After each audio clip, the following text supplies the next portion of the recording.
এই মেয়েকে আমি কোনোভাবেই এই বাড়ির বউ হিসেবে মানব না। একে তো বয়সে ধারী, তার উপর আমাদের ছোট ছেলের ঘাড়ে চেপে বসেছে। এটা কি মগের মূল্য পেয়েছো তোমরা? আপা, আপনি একটু শান্ত হন। মেহমানরা এখনো সব যায়নি, বাইরে থেকে সবাই শুনছে। পরিবারের সম্মানটা তো অন্তত রাখবেন। সম্মান?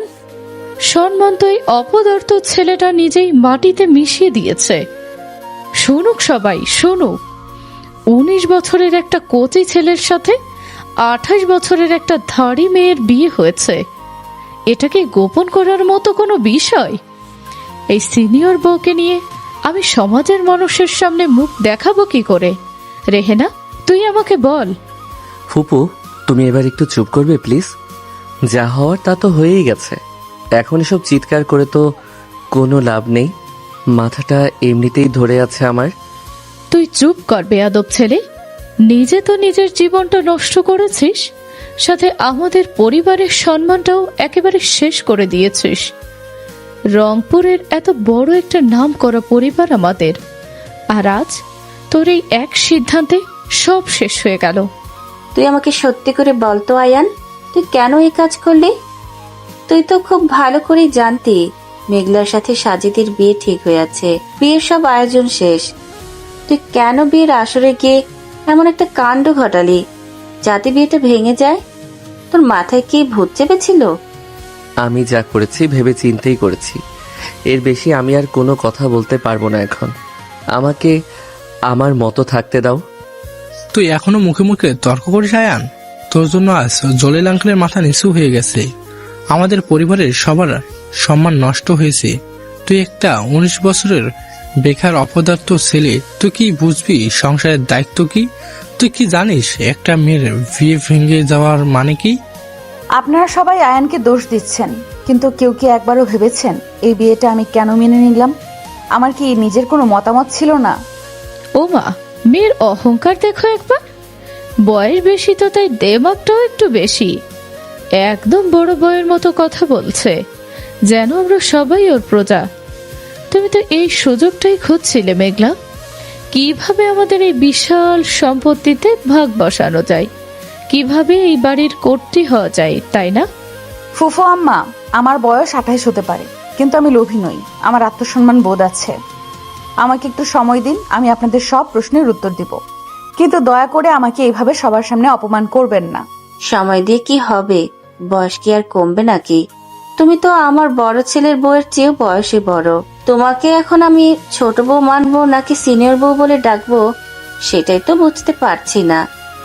তুমি তো সুমির বড় বোন, অথচ আজ থেকে তুমি এই বাড়ির ছোট বউ।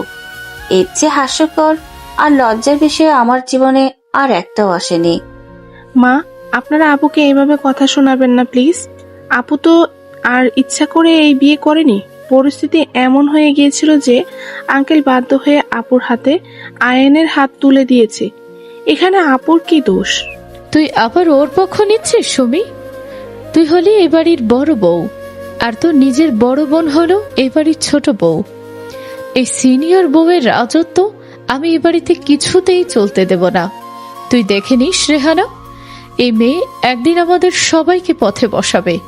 তোমরা কি এবার থামবে, নাকি আমি চিরকালের জন্য এই বাড়ি থেকে বেরিয়ে যাব? সারাদিনের এই ঝড় আর ধকলের পরে সব ফালতু কথা আমার সহ্য হচ্ছে না। আমি যা সিদ্ধান্ত নেওয়ার নিয়েছি, আমার বন্ধু জলিলের পরিবারের সম্মান আর আমাদের নিজেদের মান বাঁচাতে, এছাড়া আর কোনো উপায় ছিল না। তুমি তো কিছু বলবে না। তোমার আশকারাতেই ছেলেটা আজ এত বড় সাহস পেয়েছে। নিজের আপন বিয়েনকে, যে কিনা তার চেয়ে বয়সে এত বড়, তাকে বিয়ে করে ঘরে তুলেছে। তুমি বাবা হয়ে একবারও তাকে আটকালে না। যা হওয়ার হয়ে গেছে রেহানা, এখন এসব বলে কোনো লাভ নেই। মেঘলা, তুমি আয়ানের ঘরে যাও। সুমি, তোর বোনকে ঘরে নিয়ে যা। আর আয়ান, তুই আর একটা কথা বললে আমি তোকে এই রাতেই বাড়ি থেকে বের করে দেবো। একদম চোখের সামনে থেকে দূর দূর। ড্রয়িং রুমে পিনপতন নীরবতা নেমে আসে। মেঘলা ধীর পায়ে আয়নের ঘরের দিকে এগিয়ে যায়। তার বুকের ভেতর যেন 1000 টন কষ্টের পাহাড় জমে আছে। আজ তার বিয়ে হওয়ার কথা ছিল সাজিদের সাথে। কত স্বপ্ন, কত আয়োজন, কিন্তু সব এক মুহূর্তে এলোমেলো হয়ে গেল। সুমি মেঘলার পেছন পেছন আয়নের ঘরে ঢোকে। দরজাটা বন্ধ করে দেয় সুমি। আপু তুই একদম মন খারাপ করবি না। ওরা রাগের মাথায় অনেক কথা শুনিয়েছে, তুই কিছু মনে করিস না। আমি জানি তুই কতটা কষ্ট পাচ্ছিস। আমি ঠিক আছি সুমি, তুই চিন্তা করিস না। রাত অনেক হয়েছে, তুই যা গিয়ে ঘুমিয়ে পড়। তোর নিজেরও তো বিশ্রাম দরকার। আপু আমার খুব অপরাধবোধ হচ্ছে রে। তুই আমার বড় বোন, আর আজ তুই এই বাড়ির ছোট বউ হয়ে গেলি। আমি বড় বউ হয়ে তোকে কিভাবে ছোট বউ হিসেবে মানবো?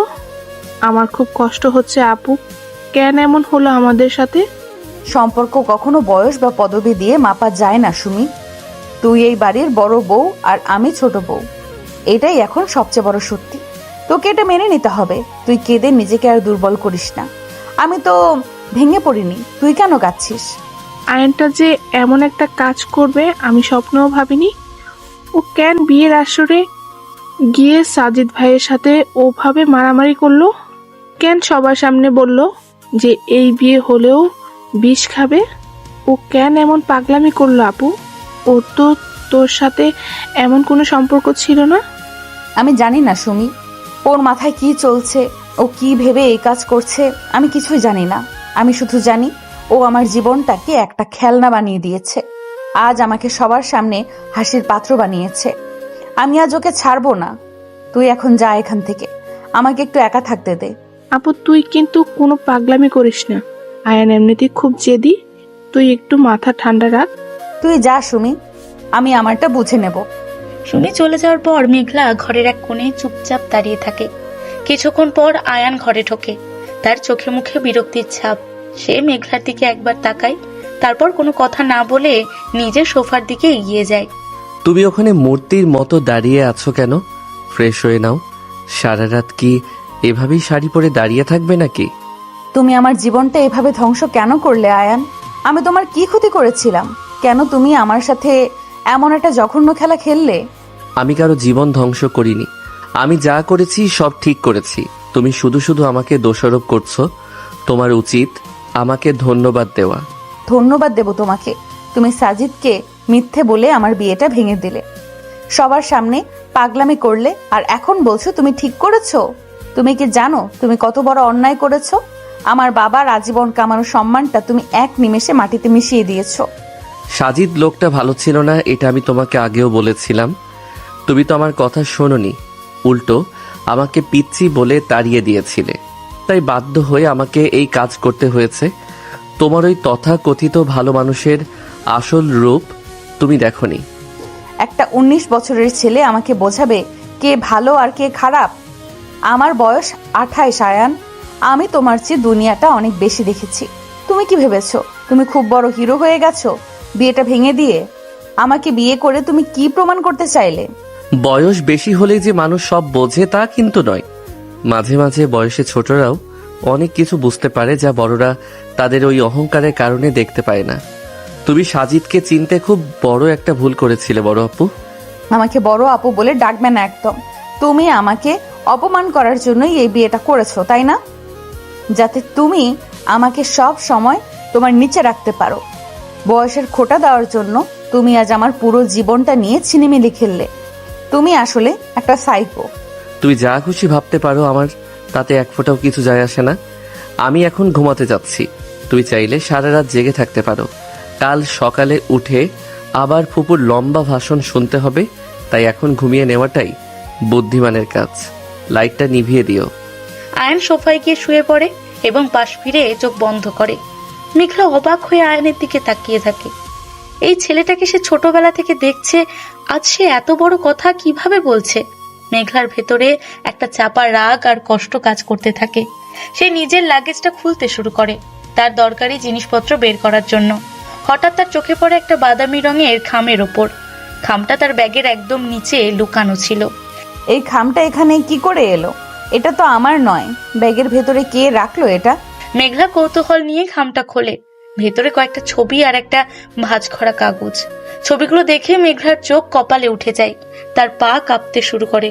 ছবিগুলোতে সাজিদ একটা অন্য মেয়ের সাথে খুব অন্তরঙ্গ অবস্থায় আছে, আর মেয়েটার কোলে একটা ছোট বাচ্চাও আছে। সাজিদ বাচ্চাটাকে আদর করছে। মেঘলার হাত কাঁপতে শুরু করেছে। সে দ্রুত চিঠির কাগজটা খোলে। চিঠিতে আয়নের হাতের লেখা স্পষ্ট অক্ষরে লেখা আছে, বড় আপু, তুমি হয়তো আমাকে সারা জীবন ভুল বুঝবে, কিন্তু আমি তোমাকে একটা ধোঁকাবাজের হাত থেকে বাঁচানোর জন্যই আজকের এই নাটকটা করেছি। সাজিদ আগে থেকে বিবাহিত আর তার একটা বাচ্চাও আছে। আমি গত 1 সপ্তাহ ধরে ওর পেছনে লেগে থেকে এই প্রমাণগুলো জোগাড় করেছি। বিয়ের আসরে এই ছবিগুলো দেখালে তোমার আর জলিল আঙ্কেলের সম্মান একেবারে ধুলোয় মিশে যেত। সমাজের মানুষ তখন তোমাকেই দোষ দিত, বলতো 28 বছর বয়স হয়ে গেছে বলে একটা বিবাহিত ছেলের সাথে সম্পর্ক করেছ। তুমি যেন কষ্ট না পাও এবং সমাজের মানুষ যেন তোমাকে দোষ না দেয়, তাই সব দোষ আমি নিজের ঘাড়ে নিয়েছি। আমি জানি আমি তোমার যোগ্য নই, আমি কেবলই একটা 19 বছরের বেকার ছেলে, কিন্তু তোমার সম্মান বাঁচাতে এছাড়া আমার কাছে আর কোনো পথ ছিল না। তুমি আমাকে ঘৃণা করতে পারো, কিন্তু সাজিদের কাছে তোমাকে আমি মরতে দিতে পারতাম না। ইতি, তোমার অবাধ্য আয়ান। আয়ান, তুই এত বড় একটা সত্যি আমার কাছ থেকে লুকিয়ে রাখলি? তুই আমার জন্য, আমার সম্মানের জন্য এত বড় একটা কলঙ্ক নিজের মাথায় নিলি কেন আয়ান? কেন করলি তুই এটা? মেঘলা সোফায় ঘুমিয়ে থাকা আয়নের দিকে এক দৃষ্টিতে তাকিয়ে থাকে। ওর চোখে পানি জমতে শুরু করে। 19 বছরের এই ছেলেটাকে সে সবসময় অপদার্থ, চঞ্চল আর বাচ্চা ভেবে এসেছে, কিন্তু আজ এই ছেলেই তার সম্মান বাঁচাতে নিজের জীবন বাজি রেখেছে। মেঘলার বুকের ভেতর এক অদ্ভুত অনুভূতি জন্ম হয়। সে বুঝতে পারে এই বাড়ির সিনিয়র বউ হওয়ার পেছনে আসল সত্যিটা অনেক গভীরে লুকানো। যে ছেলেটাকে সে একটু আগেও সাইকো বলছিল, সে ছেলেটাই আজ তাকে একটা ভয়াবহ অন্ধকারের হাত থেকে বাঁচিয়েছে। মেঘলা ধীরে ধীরে আয়ানের সোফার দিকে এগিয়ে যায়। আয়ান, তুমি কাল রাতে আমাকে সত্যি কথাটা কেন বলনি? তুমি কেন এত বড় একটা কলঙ্ক নিজের ঘাড়ে তুলে নিলে? কোনো সত্যি কথা নিয়ে তুমি এত সকালে আমার ঘুম ভাঙালে? আমি বুঝতে পারছি না। আমাকে একটু ঘুমাতে দাও। এমনিতেই কাল রাতের পর আমার মাথাটা ধরে আছে। তুমি আমার সাথে আর কোনো নাটক করো না আয়ান। আমি তোমার ব্যাগের ভেতর থেকে এই খামটা পেয়েছি এবং তোমার লেখা চিঠিটাও পড়েছি। তুমি কেন সাজিদের এই জঘন্য সত্যিটা সবার কাছ থেকে লুকিয়ে রাখলে? তুমি কেন নিজের ঘাড়ে এত বড় একটা দোষ তুলে নিলে? আমাকে একটু বুঝিয়ে বলবে? তুমি আমার ব্যাগে হাত দিয়েছ কোন সাহসে? তোমাকে কে অধিকার দিয়েছে আমার ব্যক্তিগত জিনিসে হাত দেওয়ার? তুমি কি ভেবেছ তুমি এই ঘরের বউ হয়ে গেছো বলে আমার সব কিছুতে তোমার অধিকার জন্মে গেছে? খামটা দাও আমাকে। তুমি কথা ঘোরাচ্ছ আয়ান। তুমি আমার প্রশ্নের উত্তর দিচ্ছ না। তুমি জানো কাল রাত থেকে আমি কতটা মানসিক যন্ত্রণার ভেতর দিয়ে যাচ্ছি? আমি ভেবেছি তুমি আমাকে অপমান করার জন্য এই বিয়েটা ভেঙেছ, অথচ তুমি আমাকে এত বড় একটা বিপদের হাত থেকে বাঁচানোর জন্য নিজের জীবনটা বাজি রেখেছো। তুমি কেন এমন করলে আয়ান? আয়ান খাট থেকে নেমে দ্রুত মেঘলার হাত থেকে খামটা ছিনিয়ে নেয়। সে চিঠির কাগজটা টুকরো টুকরো করে ছিঁড়ে ফেলে। মেঘলা অবাক হয়ে আয়ানের এই পাগলামি দেখতে থাকে। আয়ানের চোখে মুখে এক অদ্ভুত কঠোরতা ফুটে ওঠে, যা 19 বছরের একটা ছেলের চেহারার সাথে একদমই মানায় না। তুমি এই চিঠি আর ছবির কথা একেবারে ভুলে যাও বড় আপু। আমি চাই না তুমি আমাকে নিয়ে কোনো ভুল ধারণা মনে পুষে রাখো। আমি তোমাকে বাঁচানোর জন্য কোনো মহান কাজ করিনি। আমি শুধু আমাদের পরিবারের সম্মান বাঁচাতে চেয়েছিলাম। তুমি যদি সাজিদের এই সত্যিটা জানতে পারতে, তাহলে তুমি নিজেই বিয়েটা ভেঙে দিতে, আর তখন সবাই তোমাকেই দোষ দিত, বলতো তুমি 28 বছর বয়সে একটা বিবাহিত ছেলের সাথে প্রেম করেছ। আমি সেটা হতে দিতে চাইনি। তুমি আমাকে বড় আপু বলে ডাকবে না একদম। আমি তোমার স্ত্রী এখন। তুমি কি ভেবেছো আমি এতটাই বোকা যে তোমার এই বানানো কথা বিশ্বাস করব? তুমি এই প্রমাণগুলো সবার সামনে দেখালে তো কেউ আমাকে দোষ দিত না, সবাই সাজিদকেই থুতু দিত। কিন্তু তুমি সেটা করোনি, কারণ তুমি জানতে সাজিদের আসল সত্যিটা জানলে আমার বাবা হয়তো এই ধাক্কাটা সামলাতে পারতেন না। তুমি আমার বাবার কথা ভেবে নিজের মাথা পেতে সব অপমান মেনে নিয়েছো, তাই না? তোমার যা খুশি তুমি ভাবতে পারো। আমি তোমাকে কোনো কৈফিয়ত দিতে বাধ্য নই। তুমি এই ঘরের এক কোণে চুপচাপ পড়ে থাকবে, আমার কাজে একদম নাক গলাতে আসবে না, আর নিচে গিয়ে ফুপুর সামনে এমন কোনো ভাব দেখাবে না যেন আমি খুব বড় একজন হিরো। আমি কাল রাতে যা করেছি সেটা আমার একটা বোকামি ছিল, আর তার শাস্তি আমি পাচ্ছি। আয়ান আর কোনো কথা না বলে ওয়াশরুমের দিকে চলে যায়। মেঘলা মেঝেতে পড়ে থাকা চিঠির টুকরোগুলোর দিকে তাকিয়ে থাকে। এই অবাধ্য চঞ্চল ছেলেটার ভেতরে যে এত গভীর একটা সাগর লুকিয়ে আছে তা মেঘলা কোনোদিন বুঝতে পারেনি। মেঘলা ধীর পায়ে নিজের শাড়িটা ঠিক করে নেয়। আজ সকাল থেকে তাকে এক নতুন যুদ্ধের মুখোমুখি হতে হবে। এই বাড়ির সিনিয়র বউ হিসেবে তার প্রথম সকাল আজ। মর্জিনা, তুই কি আজ সারাদিন রান্নাঘরেই কাটাবি নাকি খাবারগুলো টেবিলে দিবি? নবাব জাতারা সব ঘুম থেকে উঠছে, আর আমাদের বড় বউ থরি ছোট বউ তো এখনো বিছানা থেকে নামার নামই করছে না। বয়স হয়েছে তো, তাই হয়তো সকালে উঠতে একটু কষ্ট হয়। আপা, আপনি আর ওকে নিয়ে কথা বলবেন না। আমার নিজেরই লজ্জায় মাথা কাটা যাচ্ছে। আজ সকালে লতিফ বাজার থেকে এসে বলল পুরো পাড়ার মানুষ নাকি আমাদের নিয়ে হাসাহাসি করছে। 19 বছরের ছেলের সাথে 28 বছরের মেয়ের বিয়ে, এটা কি কোনো স্বাভাবিক ঘটনা? আপনি বলুন আপা।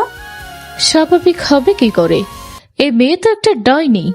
ও তো প্রথম থেকেই আমাদের এই বাড়ির সম্পত্তির উপর নজর দিয়ে রেখেছিল। নিজের বোনকে এই বাড়ির বড় বউ করে পাঠিয়েছে, আর নিজের সুযোগ বুঝে ছোট বউ হয়ে ঢুকে পড়েছে। তুই দেখে নিস রেহানা, এই সিনিয়র বউ একদিন তোর ছেলেকে তোর কাছ থেকে পুরোপুরি আলাদা করে দেবে। আসসালামু আলাইকুম ফুফু আম্মা। আসসালামু আলাইকুম মা। মেঘলাকে ডাইনিং রুমে আসতে দেখে ফরিদা আর রেহানা দুজনেই মুখ বাঁকিয়ে অন্যদিকে তাকিয়ে থাকে। নাবিল খবরের কাগজ পড়ছিল। সে কাগজটা ভাঁজ করে মেঘলার দিকে এক নজর তাকায়, তারপর আবার নিচু স্বরে মর্জিনাকে চা দিতে বলে। সুমি রান্নাঘর থেকে নাস্তা নিয়ে টেবিলে আসে। সে মেঘলাকে দেখে একটু থমকে দাঁড়ায়। তার চোখে মুখে একটা অস্বস্তি কাজ করছে। ওয়ালাইকুম আসসালাম।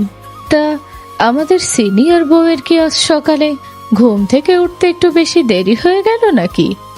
তুমি তো বাপু বয়সে আমাদের সবার চেয়ে বড়, তোমার তো উচিত ছিল সবার আগে উঠে বাড়ির সব কাজ সামলানো।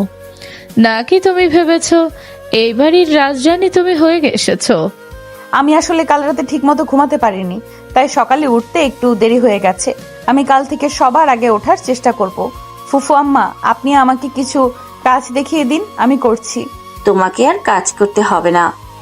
তুমি যা কাজ করার তা কাল রাতেই করে ফেলছো। আমাদের পরিবারের সম্মান তো আর কিছু বাকি রাখোনি। তুমি এখন শুধু চুপচাপ বসে বসে আমাদের অন্ন ধ্বংস করো, আর তোমার ওই কচি স্বামীটাকে আঁচলে বেঁধে রাখো। মা, আপনারা আপুকে এভাবে কেন কথা শোনাচ্ছেন? আপু তো সকালেই উঠে আপনাদের সালাম দিয়েছে। আপনারা একটু স্বাভাবিকভাবে কথা বলতে পারেন না? আপুর তো এখানে কোনো দোষ নেই। তুই একদম চুপ করে থাকবি সুমি। তুই হলি এই বাড়ির আসল বড় বউ, কিন্তু তোর বোন তো এখন তোর চেয়ে বড় পদ নিয়ে বসে আছে। তো এখন তো তোর ছোট যা হয়ে বয়সে তোর সিনিয়র। তুই দেখিস ও একদিন তোর সব অধিকার কেড়ে নেবে। তুই তো বোকা, তাই নিজের বোনের আসল রূপটা দেখতে পাচ্ছিস না। ফুফু আম্মা, আপনি সুমিকে আমার বিরুদ্ধে কেন উস্কে দিচ্ছেন? আমি সুমির বড় বোন, আমি কেন ওর অধিকার কাটতে যাব? আমি শুধু এই পরিবারের একজন হয়ে থাকতে চাই। আমি কারো জায়গা দখল করতে আসিনি। মুখে তো খুব বড় বড় কথা বলছো, কিন্তু ভেতরে ভেতরে যে কি বিষ লুকিয়ে রেখেছো তা আমরা খুব ভালো করেই জানি। তুমি তো সুমিকে ব্যবহার করে এই বাড়িতে ঢুকেছো। এখন তো তোমাকেই সবাই বড় বউয়ের সম্মান দেবে, আর সুমিকে কেউ দামই দেবে না। সুমির মনের ভেতর ফরিদার কথাগুলো যেন একটা ছোট কাঁটার মতো বিঁধতে থাকে। সে জানে তার আপু কখনো এমন করবে না, কিন্তু তারপরও কোথাও যেন একটা অজানা ভয় তার মনে বাসা বাঁধতে শুরু করে। সে মেঘলার দিক থেকে মুখ ফুরিয়ে নিয়ে নাবিলার পাশে গিয়ে বসে। মেঘলা সুমির এই পরিবর্তনটা খুব সহজেই ধরতে পারে। তার বুকের ভেতরটা হু হু করে ওঠে। নিজের আপন বোনটাও কি তাকে ভুল বুঝতে শুরু করলো? এই এই এই সকাল সকাল তোমরা আবার এই অশান্তি শুরু করেছো? হ্যাঁ, আমি তোমাদের কাল রাতেই বলেছিলাম এই বাড়িতে মেঘলাকে নিয়ে আর কোনো কথা হবে না। তোমরা কি আমার কোনো কথাই কানে তুলবে না? তুমি তো শুধু ধমক দিতেই জানো। তোমার ছেলের এই কীর্তির জন্য আজ আমাকে মানুষের কথা শুনতে হচ্ছে, আর তুমি আমাকেই ধমকাচ্ছ। তুমি কি জানো, আজ সকালে জলিল সাহেব ফোন করেছিলেন। ওনার নাকি প্রেশার বেড়ে গেছে। ওনার মেয়ের এই অবস্থা দেখে ওনার খুব কষ্ট হচ্ছে। জলিলের কষ্ট হওয়াই স্বাভাবিক। তার মেয়ের বিয়ে ভেঙে গেছে, আর তাকে বাধ্য হয়ে আমার ছেলের হাতে মেয়েকে তুলে দিতে হয়েছে। আমি আজ বিকেলে জলিলের সাথে দেখা করতে যাব, আর তোমরা কেউ মেঘলার সাথে খারাপ ব্যবহার করবে না, এটাই আমার শেষ কথা। আফজল সাহেব রেগে বাড়ি থেকে বেরিয়ে যান। মেঘলা নীরবে খাবার টেবিলে বসে থাকে। তার চোখের সামনে রাখা খাবারগুলো যেন বিষের মতো মনে হচ্ছে। সে এক ঢোক পানি খেয়ে উঠে পড়ে। সে আর এক মুহূর্ত এই দম বন্ধ করা পরিবেশে থাকতে চায় না। সে সোজা নিজের ঘরে চলে যায়। ঘরে গিয়ে সে তার মোবাইলটা হাতে নেয়। স্ক্রিনে একটা অচেনা নম্বর থেকে কল আসছে। হ্যালো, কে বলছেন? মেঘলা, আমি প্রিন্সিপাল স্যার বলছি। তুমি কেমন আছো মা? জি স্যার, আমি ঠিক আছি। আপনি কেমন আছেন? স্কুলের সবাই কেমন আছে? আমি তো কাল থেকে স্কুলে যেতে পারিনি। মেঘলা, আমি আসলে তোমাকে একটা খুব খারাপ খবর দেওয়ার জন্য ফোন করছি। আমি জানি তোমার উপর দিয়ে কাল রাতে অনেক বড় একটা ঝড় বয়ে গেছে, কিন্তু স্কুলের ম্যানেজিং কমিটি আজ সকালে একটা জরুরি মিটিং করেছে। মিটিং করেছে? কিন্তু কেন স্যার? আমি তো আজ থেকে ছুটি নেওয়ার কথা ছিল। আমার তো আজ থেকে ছুটি নেওয়ার কথা ছিল। আমি তো আপনাকে আগে জানিয়েছিলাম। বিষয়টা ছুটি নেওয়ার নয় মেঘলা, কাল রাতে তোমার বিয়ে ভেঙে যাওয়ার ঘটনা পুরো শহরে ছড়িয়ে পড়েছে। আর তুমি যে একটা 19 বছর ছেলেকে বিয়ে করছো সেটাও সবাই জেনে গেছে। স্কুলের অনেক অভিভাবক আজ সকালে এসে কমপ্লেন করছে। তারা বলছে এমন একজন শিক্ষিকার কাছে তারা তাদের সন্তানদের পড়াতে চায় না, যার নিজের জীবনের কোনো ঠিক নেই। স্যার, আপনি এসব কি বলছেন? আমি তো কোনো অন্যায় করিনি। পরিস্থিতির শিকার হয়ে আমাকে এই বিয়েটা করতে হয়েছে। আপনি তো আমাকে খুব ভালো করে চেনেন স্যার, আমি আমার কাজকে কতটা ভালোবাসি। আমি সব জানি মেঘলা, কিন্তু ম্যানেজিং কমিটির সামনে আমার কোনো হাত নেই। তারা সিদ্ধান্ত নিয়েছে তোমাকে আপাতত স্কুল থেকে বরখাস্ত করা হবে। পরিস্থিতি শান্ত হলে তারা হয়তো আবার ভেবে দেখবে, কিন্তু আপাতত তুমি আর স্কুলে আসতে পারবে না। আমাকে ক্ষমা করো মা। মেঘলার হাত থেকে মোবাইলটা খসে পড়ে মাটিতে। তার পৃথিবীটা যেন হঠাৎ করেই থমকে গেছে। এই স্কুলটা ছিল তার বেঁচে থাকার একমাত্র সম্বল, তার নিজের পায়ে দাঁড়ানোর একমাত্র জায়গা। আজ সেই জায়গাটাও তার কাছ থেকে কেড়ে নেওয়া হলো। মেঘলা ফ্লোরে বসে দুহাত দিয়ে মুখ ঢেকে ডুকরে কেঁদে ওঠে। তার মনে হতে থাকে এই জীবনটা আর বেঁচে থাকার কোনো মানে হয় না। তুই কাল রাতে এই কাজটা কেন করলি আয়ান? তুই কি পাগল হয়ে গেছিস? তুই জানিস পুরো শহর তোকে নিয়ে হাসাহাসি করছে। তুই একটা আন্টির বয়সী মেয়েকে বিয়ে করেছিস। তোর কি মাথা খারাপ হয়ে গিয়েছিল? তুই আমাকে আন্টি বলবি না রাহাত। মেঘলা আমার স্ত্রী এখন, তাকে সম্মান করে কথা বল। আর আমি যা করেছি সেটা আমার ব্যক্তিগত বিষয়। আমি তোকে কোনো কৈফিয়ত দিতে আসিনি। তুই আমার বেস্ট ফ্রেন্ড আয়ান, তুই আমার কাছে কিছু লুকাতে পারবি না। আমি জানি তুই মেঘলা আপুকে ছোটবেলা থেকে খুব সম্মান করিস, কিন্তু তাই বলে তুই নিজের জীবনটা এভাবে শেষ করে দিবি? তুই তো জানিস সাজিদ লোকটা মেঘলা আপুকে ঠকাচ্ছে। তুই তো আমাকে বলিসনি যে তুই সব প্রমাণ জোগাড় করেছিস। তাহলে তুই বিয়ের আসরে সেই প্রমাণগুলো কেন দিলি না? তুই কেন বিয়েটা নিজের ঘাড়ে নিলি? প্রমাণ দেখালে কি হতো রাহাত? সবাই সাজিদকে গালি দিত ঠিকই, কিন্তু সমাজ মেঘলাকেও ছাড়তো না। সবাই বলতো মেঘলার বয়স 28 হয়ে গেছে বলে সে একটা বিবাহিত ছেলের সাথে সম্পর্ক করেছে। জলিল আঙ্কেলের সম্মানটা পুরোপুরি নষ্ট হয়ে যেত। আর সবচেয়ে বড় কথা, সাজিদের কাছে সুমি ভাবির কিছু ফেক ছবি ছিল। ও আমাকে হুমকি দিয়েছিল, আমি যদি ওর আসল রূপ সবার সামনে আনি তাহলে ও সুমি ভাবির ওই ছবিগুলো ইন্টারনেটে ছড়িয়ে দেবে। হোয়াট? তুই এসব কি বলছিস? সুমি ভাবির ছবি সাজিদ কোথায় পেল? আর তুই এই কথাটা আমাকে আগে কেন বলিসনি? আমি কাল বিকালেই এই বিষয়টা জানতে পারি। সাজিদ খুব ভয়ঙ্কর একটা লোক। ও মেঘলাকে বিয়ে করে আমাদের পুরো পরিবারের সম্পত্তি হাতিয়ে নেওয়ার প্ল্যান করেছিল। আর ওকে এই কাজে সাহায্য করেছে আমাদেরই পরিবারের কেউ একজন। আমি শুধু সেই বিশ্বাসঘাতককে খুঁজছি। তোর পরিবারের কেউ সাজিদকে সাহায্য করেছে? তুই নিশ্চিত আয়ান? আমি 100% নিশ্চিত রাহাত। কাল রাতে সাজিদ আমাকে একটা মেসেজ পাঠিয়েছিল। ও লিখেছিল আমি নাকি ওর প্ল্যান নষ্ট করেছি, কিন্তু ওর আসল লোক নাকি আমার নিজের ঘরেই বসে আছে। আমি শুধু সেই মানুষটাকে খুঁজে বের করতে চাই যে মেঘলা আর আমাদের পরিবারকে ধ্বংস করতে চেয়েছিল। আমি ওকে নিজ হাতে শেষ করে দেব।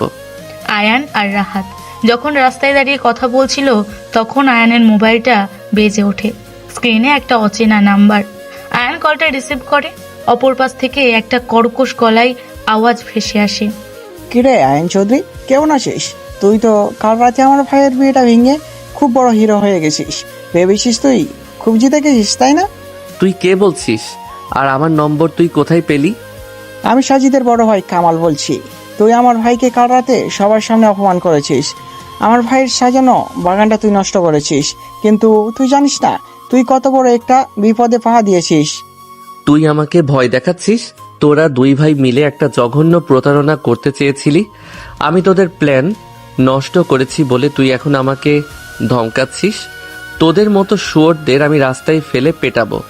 তুই শুধু একবার আমার সামনে আয়। আমাকে তোর সামনে আসতে হবে না আয়ান। তুই তো মেঘলাকে বাঁচানোর জন্য নিজের জীবন বাজি রাখলি, কিন্তু তুই কি জানিস তোর নিজের আপন ফুপুই আমাদের সাথে হাত মিলিয়েছে। তোর ফুপু ফরিদা বেগমই তো আমাদেরকে এই বিয়ের প্রস্তাব দিয়েছিল এবং কথা দিয়েছিল বিয়েটা হলে সে আমাদের অর্ধেক যৌতুক দেবে। তুই নিজের ঘরের শত্রুকেই এখন চিনতে পারিস নি, আর তুই এসেছিস আমার সাথে লড়তে। তুই মিথ্যে বলছিস। আমার ফুপু এমন কাজ কিছুতেই করতে পারে না। তুই আমাকে বোকা বানানোর চেষ্টা করছিস। বিশ্বাস না হলে তোর ফুপুকে গিয়েই জিজ্ঞেস কর সে মেঘলাকে কতটা ঘৃণা করে। সেটা তো তুই খুব ভালো করেই জানিস। মেঘলাকে এ বাড়ি থেকে তাড়ানোর জন্যই সে আমাদের সাথে ডিল করেছিল। এখন তো মেঘলা তোর ঘাড়ে চেপে বসেছে। তুই তোর ফুপুর আসল রূপটা এবার নিজের চোখেই দেখতে পারবি। আর হ্যাঁ, মেঘলার চাকরিটা কিন্তু আজ আমি খেয়েছি। স্কুলের ম্যানেজিং কমিটিকে আমি সব খবর দিয়েছি। এটা তো মাত্র শুরু। তুই দেখ আমি তোদের পুরো পরিবারকে কিভাবে রাস্তায় বসাই। কলটা কেটে যায়। আয়ান রাস্তার মাঝখানে পাথর হয়ে দাঁড়িয়ে থাকে। তার নিজের আপন ফুপু যে এত বড় একটা ষড়যন্ত্রের সাথে যুক্ত থাকতে পারে তা সে স্বপ্নেও ভাবেনি। মেঘলাকে এই বাড়ি থেকে তাড়ানোর জন্য ফরিদা ফুপু এতটা নিচে নামতে পারে।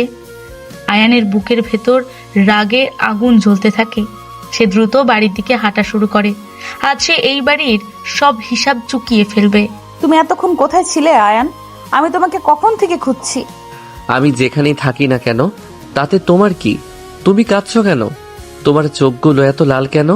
তুমি খুব খুশি হয়েছো তাই না? তুমি কাল রাতে আমার বিয়ে ভেঙেছো, আর আজ সকালে তুমি আমার চাকরিটাও খেয়ে নিলে। তুমি আমাকে রাস্তায় না বসানো পর্যন্ত শান্ত হবে না আয়ান। তুমি আমার জীবনটা একেবারে শেষ করে দিলে। তোমার চাকরি চলে গেছে মানে? তুমি কি বলছো এসব? আমি তোমার চাকরি কেন খাবো? আমি তো কিছুক্ষণ আগে বাসা থেকে বের হলাম। তুমি আমাকে আর মিথ্যা বলো না আয়ান। প্রিন্সিপাল স্যার একটু আগে আমাকে ফোন করেছিলেন। তিনি বলেছেন কাল রাতের ঘটনার জন্য অভিভাবকরা আপত্তি জানিয়েছেন, তাই আমাকে স্কুল থেকে বরখাস্ত করা হয়েছে। তুমি যদি কাল রাতে ওই পাগলামি না করতে তাহলে আজ আমার এই দিন দেখতে হতো না। তুমি আমার সব কিছু কেড়ে নিলে আয়ান, আমার সব কিছু। মেঘলা আয়নের শার্টের কলার চেপে ধরে হাউমাউ করে কাঁদতে থাকে। আয়ন কোনো বাধা দেয় না। সে চুপচাপ দাঁড়িয়ে মেঘলার কান্না দেখতে থাকে। তার বুকের ভেতরটা দুমড়ে মুচড়ে যাচ্ছে। সে জানে মেঘলার এই অবস্থার জন্য সে দায়ী নয়, কিন্তু তারপরও সে মেঘলাকে সত্যিটা বলতে পারে না। সে আলতো করে মেঘলার হাত দুটো নিজের শার্টের কলার থেকে নামিয়ে দেয়। তুমি শান্ত হও মেঘলা। আমি তোমাকে কথা দিচ্ছি, তোমার চাকরি আমি ফিরিয়ে আনবো। যে তোমার এই ক্ষতি করেছে আমি তাকে ছাড়বো না। তুমি আমাকে শুধু একটা দিন সময় দাও। তুমি আমাকে আর কোনো মিথ্যা আশ্বাস দিও না আয়ান। আমি আর তোমার কোনো কথা বিশ্বাস করি না। তুমি একটা প্রতারক। তুমি আমাকে ধ্বংস করার জন্য এই বাড়িতে আটকে রেখেছো। আমি এই বাড়ি থেকে চলে যাব। আমি আর এক মুহূর্তও এই সিনিয়র বউয়ের অপমান সহ্য করতে পারবো না। মেঘলা ছুটে ঘর থেকে বেরিয়ে যায়। আয়ান শক্ত হয়ে দাঁড়িয়ে থাকে। সে জানে আজ তাকে এমন একটা সিদ্ধান্ত নিতে হবে যা পুরো চৌধুরী বাড়ির ভিত নড়িয়ে দেবে। সে ধীর পায়ে ফরিদা ফুপুর ঘরের দিকে এগিয়ে যায়। তার চোখে এখন শুধু প্রতিশোধের নেশা। সে আজ ফরিদা ফুপুর মুখ সবার সামনে খুলে দেবে। ফুপু, দরজাটা বন্ধ করো। আয়ান ফরিদার ঘরে ঢুকে দরজাটা ভেতর থেকে আটকে দেয়। ফরিদা আয়নাতে মুখ দেখছিল। আয়নের এমন হুট করে ঢুকে পড়া দেখে সে ভীষণ চমকে ওঠে। তুই এভাবে ঘরে ঢুকলি কেন? আর দরজা কেন আটকাচ্ছিস? যেটা বলছি সেটা করো। বেয়াদবি করবি না একদম। আমি তোর ফুপু হই। ফুপু? ফুপু নামের কলঙ্ক তুমি। কি বললি তুই? এত বড় সাহস তোর? সাহস তো তুমি দেখিয়েছো ফুপু, খুব নোংরা সাহস। তুই কি আজে বাজে বকছিস? মাথা কি পুরোপুরি খারাপ হয়ে গেছে তোর? কামালকে? কামালের নাম শুনে ফরিদার মুখের রং মুহূর্তের মধ্যে সাদা হয়ে যায়। সে ঢোক গিলে নিজেকে সামলানোর চেষ্টা করে। কামাল? কোন কামাল? আমি চিনি না। চিনতে পারছো না? সাজিদের ভাই কামাল। তো তোর ভাইয়ের বিয়ে ভেঙেছিস তুই, এখন ওরা তোকে ফোন করবেই, আমাকে কেন জড়াচ্ছিস? ওরা আমাকে ফোন করে ধমকায়নি ফুপু, ওরা তোমার কীর্তি ফাঁস করে দিয়েছে। বাজে কথা, ওসব মিথ্যে। তুমি ওদেরকে অর্ধেক যৌতুকের লোভ দেখিয়েছিলে। মেঘলাকে এই বাড়ি থেকে তাড়ানোর জন্য এত বড় ষড়যন্ত্র তুমি করলে। তুই একটা রাস্তার ছেলের কথা বিশ্বাস করছিস? নিজের ফুপুর চেয়ে তোর কাছে ওই কামাল বড় হয়ে গেল। তুমি মেঘলা আপুকে ঘৃণা করো সেটা আমি জানি, কিন্তু তাই বলে আমাদের পরিবারের সম্মানটাও তুমি বিক্রি করে দেবে? সম্মান? সম্মান তো তুই বিক্রি করেছিস। 28 বছরের একটা ধাড়ি মেয়েকে বিয়ে করেছিস তুই। কথা ঘোরাবে না ফুপু। তুমি কামালকে টাকা দিয়েছো কিনা? দিইনি। বের হ আমার ঘর থেকে। ঠিক আছে, আমি কাল সকালেই বাবার কাছে সব প্রমাণ নিয়ে যাব। তোর কাছে কোনো প্রমাণ নেই, তুই ফাঁকা আওয়াজ দিচ্ছিস। তুমি জানো আমি ফাঁকা আওয়াজ দেই না। কামালের কলটা আমি রেকর্ড করেছি, সাথে তোমার ব্যাংক স্টেটমেন্ট বের করতে আমার বেশি সময় লাগবে না। ফরিদা এবার সত্যিই ভয় পেয়ে যায়। আফজল সাহেবের রাগ সে খুব ভালো করেই জানে। প্রমাণ সহ ধরা পড়লে তাকে বাড়ি থেকে ঘাড় ধাক্কা দিয়ে বের করে দেওয়া হবে। আয়ান, তুই ভুল বুঝছিস। ভুল? তুমি মেঘলার চাকরিটা পর্যন্ত খেয়েছো। ম্যানেজিং কমিটিকে তুমিই তো ফোন করে উস্কে দিয়েছো, তাই না? হ্যাঁ দিয়েছি, বেশ করেছি দিয়েছি। ওই ডাইনি মেয়েটাকে আমি এই বাড়িতে টিকতে দেব না। কেন এত ঘৃণা তোমার? মেঘলা আপু তোমার কি ক্ষতি করেছে? ক্ষতি করেনি, ওই বাড়ির পুরো সম্পত্তি গ্রাস করতে চাই। সমীকে পাঠিয়েছে বড় বউ করে, আর নিজে এসেছে ছোট বউ হয়ে। এগুলো তোমার বানানো গল্প ফুপু।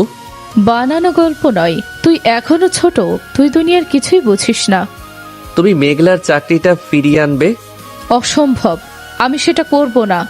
তাহলে তুমি কাল সকালেই এই বাড়ি থেকে ব্যাগ গুছিয়ে বেরিয়ে যাওয়ার জন্য তৈরি থেকো। আয়ান আর এক মুহূর্ত ফরিদার ঘরে দাঁড়ায় না। সে দরজা খুলে হনহন করে বেরিয়ে যায়। ফরিদার রাগে কাঁপতে থাকে। অন্যদিকে মেঘলা নিজের ঘরে বসে লাগেজ গোছাচ্ছে। সুমি দরজার কাছে দাঁড়িয়ে কাঁদছে। আপু তুই যাস না প্লিজ আপু। তুই আমাকে আটকাস না সুমি, আমাকে যেতে দে। তুই কোথায় যাবি আপু? বাবার কাছে? না, বাবার এমনিতেই প্রেশার হাই, আমি সেখানে গেলে বাবা আরো অসুস্থ হয়ে পড়বেন। তাহলে কোথায় যাবি? তোর তো চাকরিটাও চলে গেছে। আমি কোনো হোস্টেলে উঠবো, টিউশনি করে চলবো, তবু এই বাড়িতে আমি আর এক মুহূর্তও থাকবো না। তুই এভাবে চলে গেলে এই বাড়ির মানুষের কথা শেষ থাকবে না আপু। আমাকে সবাই দোষ দিবে। তোর কথা কেউ বলবে না, সবাই বলবে আমি লোভী, আমি আয়নকে ফাঁসিয়েছিলাম, এখন আবার পালিয়েছি। বলতে দে। আয়ন কি জানে তুই চলে যাচ্ছিস? ওই ছেলেটার কথা আমার সামনে উচ্চারণ করবি না, ওর জন্যই আজ আমার এই অবস্থা। কিন্তু আপু তুই এভাবে একা। আমি একা নই সুমি, আমার আত্মসম্মান আমার সাথে আছে, তুই যা এখান থেকে। সুমি কাঁদতে কাঁদতে ঘর থেকে বেরিয়ে যায়। মেঘলা তার কাপড়ের ব্যাগটা চেন আটকে হাতে তুলে নেয়। ঠিক তখনই দরজায় আয়ান এসে দাঁড়ায়। কোথায় যাচ্ছ? রাস্তা ছাড়ো আয়ান। আমি জিজ্ঞেস করেছি কোথায় যাচ্ছ। তোমার কাছে আমি জবাবদিহি করতে বাধ্য নই, সরে দাঁড়াও। তুমি এই বাড়ি থেকে এক পাও বাইরে রাখবে না। তুমি আমাকে আটকানোর কে? আমার স্বামী? হ্যাঁ স্বামী। এই সম্পর্কটা একটা মিথ্যে নাটক, তুমি আমাকে অপমান করার জন্য এটা করেছো। নাটক নয়, কাল রাতে কবুল আমি সত্যি সত্যিই বলেছি, আর তুমিও বলেছো। আমি বাধ্য হয়ে বলেছিলাম, আমার বাবা তোমার বাবার পায়ে ধরেছিলেন বলে বলেছিলাম। কারণ যাই হোক, বিয়েটা সত্যি, তুমি এই বাড়ির বউ। আমাকে বউ বলো না, আমি এই বাড়ির সিনিয়র বউ, সবার হাসির পাত্র। হাসতে দাও সবাইকে। তুমি কেন পালাচ্ছ? পালাচ্ছি না, আমি আমার সম্মান বাঁচাতে যাচ্ছি। এইভাবে পালিয়ে গেলে তুমি সম্মান বাঁচবে না মেঘলা, তুমি হেরে যাবে। আমি হেরে গেছি আয়ান, আমার বিয়ে ভেঙেছে, আমার পরিবার অপমানিত হয়েছে, আজ সকালে আমার চাকরিটাও চলে গেছে, আমার আর হারার কি বাকি আছে? আমি তোমার চাকরি ফিরিয়ে আনবো, কথা দিচ্ছি। তোমার কথায় আমার আর বিশ্বাস নেই।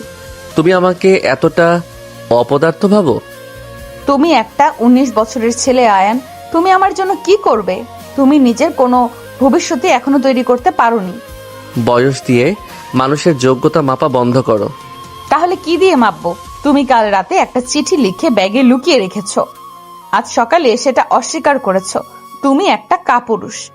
আমি কাপুরুষ নই, আমি শুধু সময় নিচ্ছি। আমার কাছে সময় নেই, সরে দাঁড়াও। মেঘলা আয়ানকে পাশ কাটিয়ে দরজার দিকে এগোতে নেয়। আয়ান খপ করে মেঘলার হাত চেপে ধরে। মেঘলা চমকে ওঠে। হাত ছাড়ো আমার। ছাড়বো না। আয়ান, তুমি কিন্তু সীমা পার করছো। আমি তোমার চেয়ে বয়সে অনেক বড়। আমাকে সম্মান করতে শেখো। তুমি আমার স্ত্রী, স্ত্রীর হাত ধরার জন্য বয়স লাগে না, অধিকার লাগে। তোমার কোনো অধিকার নেই আমার উপর। অধিকার আছে কি নেই সেটা সময় বলে দেবে, কিন্তু তুমি আজ কোথাও যাচ্ছ না। আমি চিৎকার করব কিন্তু আয়ান, সবাই জড়ো হয়ে যাবে। করো চিৎকার, সবাই আসুক, দেখুক তাদের ছোট বউ কিভাবে বাড়ি ছেড়ে পালাচ্ছে। তুমি এতটা নির্লজ্জ? হ্যাঁ, নির্লজ্জ আমি। মেঘলা আয়নের চোখের দিকে তাকায়। ছেলেটার চোখে কোনো ভয় নেই, এক অদ্ভুত জেদ কাজ করছে সেখানে। মেঘলা বুঝতে পারে এই ছেলের সাথে গায়ের জোরে পারা যাবে না। সে হার মেনে ব্যাগটা মাটিতে নামিয়ে রাখে। তুমি আমাকে এতটা শাস্তি কেন দিচ্ছ আয়ান? শাস্তি দিচ্ছি না, তোমাকে একটা যুদ্ধের জন্য প্রস্তুত করছি। যুদ্ধ? কার সাথে যুদ্ধ? এই বাড়ির নোংরা মানুষদের সাথে, যারা তোমাকে ধ্বংস করতে চায়। আমি কারোর সাথে যুদ্ধ করতে চাই না, আমি শুধু শান্তিতে বাঁচতে চাই। শান্তি এমনি এমনি আসে না মেঘলা, শান্তি ছিনিয়ে আনতে হয়। আয়ান ব্যাগটা তুলে ঘরের এক কোণে রেখে দেয়। তারপর কোনো কথা না বলে ঘর থেকে বেরিয়ে যায়। মেঘলার বিছানায় বসে পড়ে, তার মাথাটা কাজ করছে না। এদিকে আয়ান সোজা নিচে বাবার ঘরের দিকে যায়। আফজল সাহেব তখন চশমা দিয়ে কিছু কাগজ দেখছিলেন। বাবা, তোমার সাথে আমার কিছু কথা আছে। আমি তোর সাথে কোনো কথা বলতে চাই না, তুই আমার চোখের সামনে থেকে যা যা। বাবা, আমাকে 2 মিনিট সময় দাও। কি বলবি বল। কাল রাতে তুমি এত সহজে আমার আর মেঘলার বিয়েতে রাজি হলে কেন? তুই নিজে বিয়ের আসর ভেঙেছিস, জলিলের সম্মান বাঁচাতে আমাকে এটা করতেই হতো। মিথ্যা বলছো বাবা, শুধু জলিল আঙ্কেলের সম্মান বাঁচানোর জন্য তুমি এত বড় সিদ্ধান্ত নাওনি? তাহলে কি জন্য নিয়েছি, তুই কি বলতে চাস? তুমি কাল রাতে ফুপু বা মাকে একটু পাত্তা দাওনি। তুমি মেঘলাকে এই বাড়ির বউ করে আনতে যেন এক পায়ে খাড়া ছিলে কেন বাবা? মেঘলা আমার বন্ধুর মেয়ে, ভালো মেয়ে। না বাবা, এর পেছনে অন্য কোনো কারণ আছে। তুমি মেঘলার কাছে ঋণী। আফজল সাহেব চমকে ওঠেন। তার হাতের কলমটা টেবিলে খসে পড়ে। তিনি চশমাটা খুলে আয়নের দিকে তাকান। তুই এসব কি আবল তাবল বকছিস? হ্যাঁ, আমি আবল তাবল বকছি না। আমি আজ সকালে লতিফ চাচার কাছে অনেক কিছু শুনেছি। লতিফ? লতিফ তোকে কি বলেছে? 3 বছর আগে নাবিল ভাই যখন ব্যবসায় বিশাল লস করেছিল, আমাদের কোম্পানি প্রায় দেউলিয়া হতে বসেছিল, তখন মেঘলাই আমাদের বাঁচিয়েছিল, তাই না? তুই চুপ কর আয়ান। আমি চুপ করব না বাবা, আমি সব জানতে চাই। হ্যাঁ সত্যি, মেঘলা আমাদের বাঁচিয়েছিল। কিভাবে?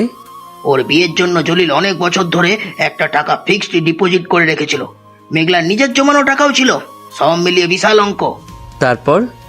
মেঘলা যখন জানতে পারে আমাদের অবস্থা খারাপ, সে নিজে এসে সেই পুরো টাকাটা আমাকে দিয়ে যায়। ওর বিয়ের টাকা? হ্যাঁ, সে বলেছিল, আঙ্কেল সুমি আপনাদের বাড়ির বউ, নাবিল ভাইয়ের সম্মান গেলে সুমিরও সম্মান যাবে, আপনি এই টাকাটা রাখুন। তুমি সেই টাকা নিয়েছিলে? আমি বাধ্য হয়েছিলাম আয়ান, আমি না নিয়ে উপায় ছিল না। কিন্তু মেঘলার তো তখন বিয়ে ঠিক হয়েছিল। হ্যাঁ, কিন্তু টাকাটা আমাদের দিয়ে দেওয়ার কারণে জলিল ওর বিয়েটা দিতে পারেনি। বরপক্ষ টাকা ছাড়া বিয়ে করতে রাজি হয়নি, মেঘলার বিয়েটা ভেঙে যায়। তার মানে শুধু আমাদের বাঁচাতে গিয়ে মেঘলা আপুর বিয়ে ভেঙেছিল? হ্যাঁ, তারপর থেকে মেঘলা শুধু টিউশনি আর স্কুল করে টাকা জমিয়েছে নিজের বিয়ের জন্য। 28 বছর বয়স হয়ে গেল মেয়েটার। আর আমরা সেই মেয়েটাকে আজ আমাদের বাড়ির সিনিয়র বউ বলে অপমান করছি। ফুপু আর মা তাকে পদে পদে খোঁটা দিচ্ছে। তোর মা বা ফুপু এই টাকার কিছুই জানে না, আমি কাউকে জানাইনি, আমার আত্মসম্মানে লেগেছিল। তোমার আত্মসম্মানের জন্য একটা মেয়ে 3 বছর ধরে অবিবাহিত পড়ে রইল বাবা। আমি টাকাটা শোধ করার চেষ্টা করেছি, কিন্তু পারিনি। তাই কাল রাতে মেঘলার আবার বিয়ে ভেঙে গেল। আমি আর লোভ সামলাতে পারিনি, আমি চেয়েছি ওকে এই বাড়ির অধিকার দিতে। অধিকার? এই অপমানকে তুমি অধিকার বলছো? আমি জানি মেঘলার কষ্ট হচ্ছে, কিন্তু এই বাড়ির বউ হয়ে থাকলে আমি ওকে রানীর মর্যাদায় রাখবো। তুমি রাখতে পারবে না বাবা, ফুপু আর মা ওকে শান্তিতে থাকতে দেবে না। আমি সামলে নেব। না, তুমি পারবে না।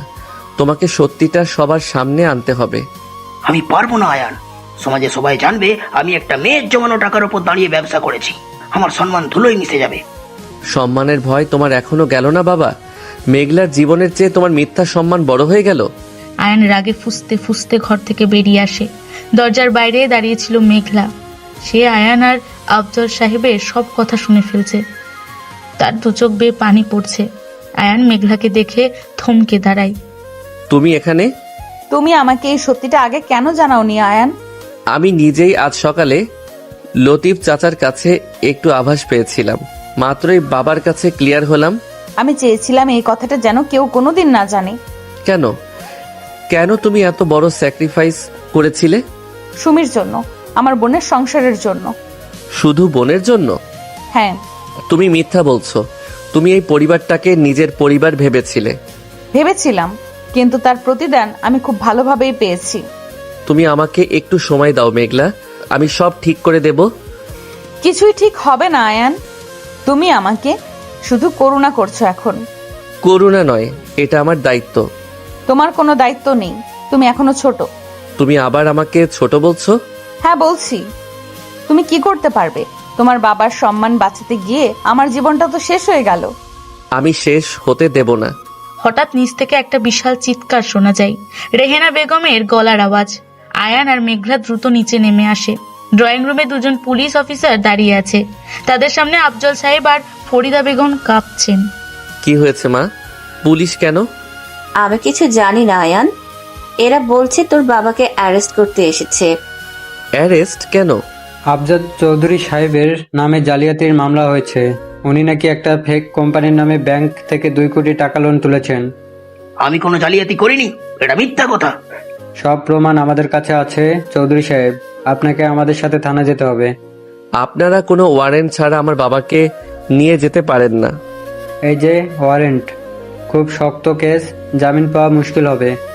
পুলিশ অফিসার হাত কড়া বের করে আফজল সাহেবের দিকে এগিয়ে যায়। বাড়ির সবাই কাঁদতে শুরু করে। নাবিল স্তব্ধ হয়ে দাঁড়িয়ে আছে। আয়ান বুঝতে পারে এটা কামালের চাল। সে সকালের হুমকির কথাটা মনে করে। কামাল এত দ্রুত কাজ করবে সে ভাবতেও পারেনি। আয়ান, তুই কিছু কর বাবা, তোর বাবাকে ওরা নিয়ে যাচ্ছে। আমি দেখছি ফুপু, আপনারা শান্ত হন। চলুন চৌধুরী সাহেব। 1 মিনিট অফিসার। মেঘলার গম্ভীর আর শক্ত গলা শুনে পুরো ড্রয়িং রুম শান্ত হয়ে যায়। সবাই অবাক হয়ে মেঘলার দিকে তাকায়। মেঘলা ধীর পায়ে সিঁড়ি দিয়ে নিচে নেমে আসে। তার চোখে মুখে কোনো ভয় নেই, কোনো জড়তা নেই। সে সরাসরি ইন্সপেক্টরের সামনে গিয়ে দাঁড়ায়। আপনি কে? আমি এই বাড়ির পুত্রবধূ মেঘলা চৌধুরী। তা আপনি আমাকে আটকালেন কেন? আমাদের ডিউটি করতে দিন। ডিউটি অবশ্যই করবেন, কিন্তু তার আগে আপনাকে আমার কিছু কথার উত্তর দিতে হবে। কি কথা? আপনি বললেন ফেক কোম্পানির নামে লোন নেওয়া হয়েছে। কোন ব্যাংক থেকে? National commerce bank. আচ্ছা, লোনটা কবে স্যাংশন হয়েছে? গত মাসের 15 তারিখে। আপনি কি জানেন গত মাসের 15 তারিখে আফজল সাহেব দেশে ছিলেন না? তিনি চিকিৎসার জন্য সিঙ্গাপুরে ছিলেন। তাতে কি? সিগনেচার তো ওনারই। সিগনেচার যে কেউ জাল করতে পারে, কিন্তু সশরীরে উপস্থিত না থাকলে ব্যাংক 2 কোটি টাকার লোন কোনোভাবেই স্যাংশন করে না। এটা বাংলাদেশের ব্যাংকের নিয়ম। দেখুন ম্যাডাম, আপনি আমাকে নিয়ম শেখাবেন না। আমি আপনাকে নিয়ম শেখাচ্ছি না অফিসার, আমি শুধু লজিক দেখাচ্ছি। আপনি যেই প্রমাণের ভিত্তিতে আমার শ্বশুরকে অ্যারেস্ট করতে এসেছেন সেই প্রমাণটাই দুর্বল। দুর্বল মানে? আমাদের কাছে সিসিটিভি ফুটেজ আছে। ফুটেজটা আমাকে দেখান। আপনাকে কেন দেখাবো? আপনি উকিল নাকি? উকিল নই, তবে আমি এই পরিবারের একজন। আপনি যদি ফুটেজ না দেখান তবে আমি এক্ষুনি এসপি সাহেবকে কল করব। এসপি শফিকুল ইসলাম আমার বাবার খুব কাছের বন্ধু। এসিপি সাহেবের নাম শুনে ইন্সপেক্টর একটু ঘাবড়ে যান। তিনি তার পকেট থেকে ফোন বের করে একটা ভিডিও প্লে করেন। মেঘলা খুব মনোযোগ দিয়ে ভিডিওটা দেখে। ভিডিওতে দেখা যাচ্ছে আফজল সাহেবের মতো দেখতে একজন লোক ব্যাংকে ঢুকছে। লোকটার মুখ মাস্ক দিয়ে ঢাকা। এই ভিডিওতে তো লোকটার মুখ ঢাকা। আপনি কিভাবে নিশ্চিত হলেন যে এটা আফজল সাহেব? ওনার পোশাক, হাঁটার ধরন সব মিলে যায়। মিলে গেলেই প্রমাণ হয়ে যায় না অফিসার। আপনি ভালো করে দেখুন, লোকটার ডান হাতে একটা ঘড়ি পরা। আফজল সাহেব বাম হাতি। তিনি সবসময় বাম হাতে ঘড়ি পরেন। মেঘলার কথা শুনে ইন্সপেক্টর আবার ভিডিওটা জুম করে দেখেন। সত্যি লোকটা ডান হাতে ঘড়ি পড়েছে।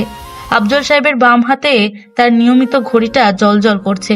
পুরো ড্রয়িং রুম স্তব্ধ হয়ে মেঘলার এই উপস্থিত বুদ্ধির দিকে তাকিয়ে থাকে। আয়নের চোখে এক অদ্ভুত মুগ্ধতা ফুটে ওঠে। এটা তো আমি খেয়াল করিনি। আপনি খেয়াল করেননি কারণ আপনি তাড়াহুড়ো করে এসেছেন। কেউ আপনাকে পেছন থেকে ইন্ধন দিচ্ছে এই অ্যারেস্টটা করার জন্য, তাই না? ম্যাডাম, আপনি কিন্তু বেশি করে বলছেন। আমি একদম ঠিক বলছি। আমি আপনাকে 24 ঘন্টা সময় দিলাম অফিসার। আপনি আসল কালপ্রিটকে খুঁজে বের করুন। তার আগে এই বাড়ি থেকে কাউকে অ্যারেস্ট করার কথা ভুলেও চিন্তা করবেন না। ঠিক আছে, আমি আপাতত যাচ্ছি, কিন্তু তদন্ত শেষ হয়নি, আমি আবার আসবো। ইন্সপেক্টর তার ফোর্স নিয়ে বাড়ি থেকে বেরিয়ে যান। রেহানা বেগম হাঁপ ছেড়ে বাঁচেন। তিনি ছুটে গিয়ে আফজল সাহেবকে জড়িয়ে ধরে কাঁদতে থাকেন। নাফিল সোফায় ধপ করে বসে পড়ে। ফরিদা অবাক চোখে মেঘলার দিকে তাকিয়ে আছে। যে মেয়েটাকে সে আজ সকাল থেকে সিনিয়র বউ বলে অপমান করছিল, সেই মেয়েটাই আজ তাদের পুরো পরিবারকে এক চরম অপমানের হাত থেকে বাঁচিয়ে দিল। মেঘলা মা, তুই আজ আমাকে বাঁচালি রে মা। আমি শুধু আমার দায়িত্ব পালন করেছি বাবা। এই পরিবারের সম্মান আমারও সম্মান। মেঘলা আর কারোর দিকে না তাকিয়ে ধীর পায়ে নিজের ঘরের দিকে এগোতে থাকে। আয়ন মুগ্ধ চোখে মেঘলার যাওয়ার পথের দিকে তাকিয়ে থাকে।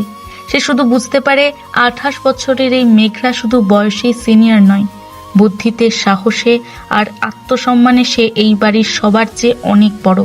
তুমি সত্যি এই বাড়ির সবচেয়ে যোগ্য বউ মেঘলা।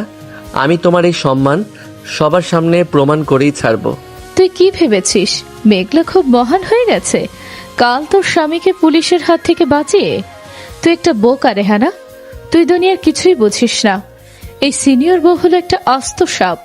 ও কাল ইচ্ছে করে পুলিশকে এমন ভাবে হ্যান্ডেল করেছে যাতে তোরা সবাই ওকে মাথায় তুলে নাচিস। তুই মিলিয়ে দেখিস এই ঘটনার পেছনে ওর নিজেরই কোনো হাত আছে। আপা, আপনি এসব কি বলছেন? মেঘলা কেন ওর নিজের শ্বশুরের নামে মিথ্যা জালিয়াতির মামলা করতে যাবে? কালো না থাকলে তো পুলিশ আপনার ভাইকেই ধরে নিয়ে যেত। আপনি নিজের চোখে দেখলেন না মেয়েটা কত বুদ্ধি করে সিসিটিভি ফুটেজের ওই ঘড়ির বিষয়টাই ধরে ফেললো? আমরা তো ভয় কাঁপছিলাম, আর ও কেমন বুক চিতিয়ে পুলিশের সাথে কথা বলল। আরে গাধি, তুই এটাই তো বুঝতে পারছিস না ও আগে থেকেই সব জানতো, তাই তো এত কনফিডেন্স নিয়ে পুলিশের সামনে গেল। একটা সাধারণ 28 বছরের স্কুল মাস্টারি করা মেয়ে পুলিশের চোখের সামনে দাঁড়িয়ে এত বড় বড় লেকচার দেয় কিভাবে? নিশ্চয়ই ওই জালিয়াতির সাথে ওর নিজেরও কোনো লোক জড়িয়ে আছে। তাই তো ও জানতো যে ভিডিওর লোকটা আসল আফজল নয়। ও শুধু আমাদের সামনে হিরো সাজার জন্য কাল ওই নাটকটা করেছে। ফুপু, আপনি এবারে একটু থামবেন? কাল রাত থেকে আপনার এই বিষাদগার শুনতে শুনতে আমার কান পচে গেছে। আপু কাল যা করেছে তার জন্য আমাদের সবার উচিত ওর কাছে কৃতজ্ঞ থাকা। আর আপনি কিনা উল্টো ওর নামে মিথ্যা অপবাদ দিচ্ছেন। আপনার মনে একটু দয়া মায়া নেই? তুই আমাকে দয়া মায়া শেখাতে আসছিস নাবিল? তুই তো কাল বইয়ের আঁচলের তলায় লুকিয়েছিলি। পুলিশ যখন তোর বাবাকে হাত করা পড়াতে গেল, তুই তো একটা টু শব্দও করতে পারিসনি। তোর 19 বছরের ভাইটা অন্তত পুলিশের সামনে দাঁড়িয়ে প্রতিবাদ করেছিল, আর তুই বড় ছেলে হয়ে চুপ করে মজা দেখছিলি। এখন আসছিস আমাকে জ্ঞান দিতে? তুই তো সিনিয়র বউয়েরই চামচাগিরি করবি, কারণ ও তো তোর নিজের বউয়ের বড় বোন। শ্যালিকার প্রতি দরদ তো উঠলে উঠবেই। ফুপু, আপনি কিন্তু সীমা ছাড়িয়ে যাচ্ছেন। আমি চুপ ছিলাম কারণ আমি বুঝতে পারছিলাম না কি হচ্ছে। বাবা এমন একটা কাজ করতে পারেন সেটা আমার চিন্তারও বাহিরে ছিল। তোর বাবা করেনি বলেই তো বলছি যে এই কাজটা বাইরের কেউ করেছে, আর সে বাইরের লোকটা ওই মেঘলারই কেউ হবে। তুই দেখে নিস, এ মেয়ে আমাদের পুরো চৌধুরী বাড়িটাকে একদিন রাস্তায় বসিয়ে ছাড়বে। ফরিদা আর নাবিলার এই কথা কাটাকাটির মাঝখানেই মেঘলা ডাইনিং রুমে এসে দাঁড়ায়। তার চোখে মুখে একটা শান্ত কিন্তু তীক্ষ্ণ ভাব। কাল রাতের পর থেকে মেঘলার ভেতরের আত্মবিশ্বাসটা যেন আরো কয়েক গুণ বেড়ে গেছে। সে ফরিদার চোখের দিকে সরাসরি তাকায়। ফরিদা একটু ঘাবড়ে গেলেও নিজেকে অহংকার ধরে রাখার চেষ্টা করে। ফুফু আম্মা, আপনি যদি আমার নামে কোনো অভিযোগ করতে চান তাহলে সেটা সরাসরি আমার মুখের উপর করতে পারেন। আড়ালে বসে মিথ্যা গল্প বানানোর কোনো প্রয়োজন নেই। আমি কাল পুলিশকে আটকেছি কারণ আমি জানি বাবা নির্দোষ। আর আপনার যদি মনে হয় আমি এই জালিয়াতির সাথে জড়িত, তাহলে আপনি এক্ষুনি আবার পুলিশকে ডাকুন। আমি সব তদন্তের মুখোমুখি হতে রাজি আছি। তুই আমাকে পুলিশের ভয় দেখাচ্ছিস? তুই কি ভেবেছিস তুই কাল একটা সত্যি ধরে ফেলেছিস বলে তুই এই বাড়ির কর্ত্রী হয়ে গেছিস? তোর এই সিনিয়র বউয়ের দেবাক আমি একদিন মাটিতে নামিয়ে আনবো। তুই ভুলে যাস না, তুই এ বাড়ির ছোট বউ, আর তোর নিজের বড় বোন সুমি হলো এ বাড়ির বড় বউ। তুই কখনো ওর জায়গা নিতে পারবি না। আমি কারো জায়গা নিতে আসিনি ফুফু আম্মা। সুমি আমার আদরের ছোট বোন, ওর জায়গা আমার বুকের ভেতর। এই বাড়ির বড় বউয়ের পদ নিয়ে আমার কোনো লোভ নেই। আমি শুধু চাই এই পরিবারটা যেন কোনো বিপদে না পড়ে। আর আপনি যদি সত্যি এই পরিবারের ভালো চান, তাহলে আমার বিরুদ্ধে ষড়যন্ত্র করা বন্ধ করে আসল অপরাধীকে খোঁজার চেষ্টা করুন। কারণ যে কাল বাবার নামে মিথ্যা লোন তুলেছে সে এই বাড়ির বাহিরের কেউ নয়, সে এই বাড়ির ভেতরেরই কেউ। মেঘলার এই কথাটা শোনার সাথে সাথে নাবিলের হাত থেকে চায়ের কাপটা ছিটকে ফ্লোরে পড়ে যায়। গরম চা নাবিলের পায়ে লাগলেও সে সেদিকে কোনো ভ্রুক্ষেপ করে না। তার মুখটা ফ্যাকাশে হয়ে গেছে। মেঘলার তীক্ষ্ণ দৃষ্টিতে নাবিলের দিকে তাকায়। রেহানা বেগম চমকে উঠে নাবিলের কাছে ছুটে যায়। কি হলো নাবিল, তুই ঠিক আছিস তো? পাপুড়ে যায়নি তো বাবা? মর্জিনা, তাড়াতাড়ি একটা কাপড় নিয়ে আয়। আমি ঠিক আছি মা, হাত ফসকে পড়ে গেছে, আমি রুমে যাচ্ছি। নাবিল প্রায় ছুটে সেখান থেকে চলে যায়। মেঘলার চোখের দৃষ্টি নাবিলের যাওয়ার পথের দিকে আটকে থাকে। তার মনের ভেতর একটা সন্দেহ দানা বাঁধতে শুরু করে। ঠিক তখনই আয়ান বাইরে থেকে তড়িঘড়ি করে ভেতরে ঢোকে। আয়ানের চেহারা খুব পরিশ্রান্ত। সারা রাত সে হয়তো ঘুমায়নি। মেঘলা, তুমি একবার আমার সাথে উপরে চলো, খুব জরুরি দরকার। কি হয়েছে আয়ান? তুমি এত সকালে বাইরে কোথায় গিয়েছিলে? এখানে বলা যাবে না, তুমি আমার রুমে আসো। মা, তুমি বাবাকে সাবধানে রেখো। আমি একটা বড় সত্যি খুব তাড়াতাড়ি তোমাদের সামনে আনতে যাচ্ছি। আয়ান আর কোনো কথা না বলে দ্রুত সিঁড়ি বেয়ে উপরে উঠে যায়। মেঘলাও তার পেছন পেছন যায়। ফরিদা বেগম সন্দিহান দৃষ্টিতে ওদের দিকে তাকিয়ে থাকেন। আয়ানের রুমে ঢুকে আয়ান সাথে সাথে দরজাটা ভেতর থেকে লক করে দেয়। মেঘলা একটু অবাক হয়। তুমি দরজা বন্ধ করছো কেন আয়ান? কি এমন সত্যি তুমি জেনেছো? আমি কাল রাত থেকে ওই সিসিটিভি ফুটেজটা নিয়ে কাজ করছিলাম মেঘলা। তুমি ঘড়ির বিষয়টা ধরেছো, আর আমি ধরেছি লোকটার জ্যাকেটটা। জ্যাকেট? জ্যাকেটে কি সমস্যা? লোকটা যে কালো রঙের লেদার জ্যাকেটটা পরেছিল সেটা কোনো সাধারণ জ্যাকেট নয়। বাবা 3 বছর আগে সিঙ্গাপুর থেকে ওই জ্যাকেটটা কাস্টম অর্ডার করে বানিয়েছিলেন। ওই জ্যাকেটের ডান হাতার কাছে একটা ছোট সিলভার রঙের মেটাল লোগো আছে। বাংলাদেশে ওই ডিজাইন আর কারো কাছে নেই। কাল রাতের ফুটেজে ওই জ্যাকেটের হাতায় আমি ঠিক সেই লোগোটা দেখেছি। তার মানে তুমি বলতে চাইছো যে জালিয়াতি করেছে সে বাবার নিজের জ্যাকেটটা পরেই ব্যাংকে গিয়েছিল?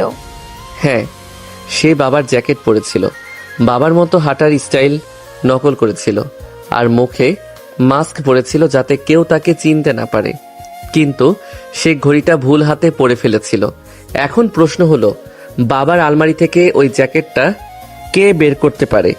বাড়ির ভেতরের কেউ, যে জানে বাবা সিঙ্গাপুর থেকে জ্যাকেটটা এনেছিলেন এবং যে বাবার হাঁটার স্টাইল খুব ভালোভাবে নকল করতে পারে। একদম ঠিক। আর কাল রাতে আমি যখন সবার নজর এড়িয়ে বাবার আলমারি চেক করতে যাই, তখন আমি দেখি জ্যাকেটটা সেখানে নেই, কেউ ওটা সরিয়ে ফেলেছে। আয়ান, তুমি কি কাউকে সন্দেহ করছো? আমি সন্দেহ করছি না মেঘলা, আমি প্রায় নিশ্চিত। কিন্তু আমি চাই আমার ধারণাটা ভুল হোক, কারণ যদি আমার ধারণা সত্যি হয় তাহলে আমাদের পরিবারটা একেবারে ধ্বংস হয়ে যাবে। তুমি নাবিল ভাইয়ের কথা ভাবছো, তাই না? আয়ান চমকে মেঘলার দিকে তাকায়। সে ভাবতেও পারেনি মেঘলাও একই মানুষের কথা সন্দেহ করছে। আয়ান ধপ করে বিছানায় বসে পড়ে। তার চোখে এক ধরনের অসহায়ত্ব ফুটে ওঠে।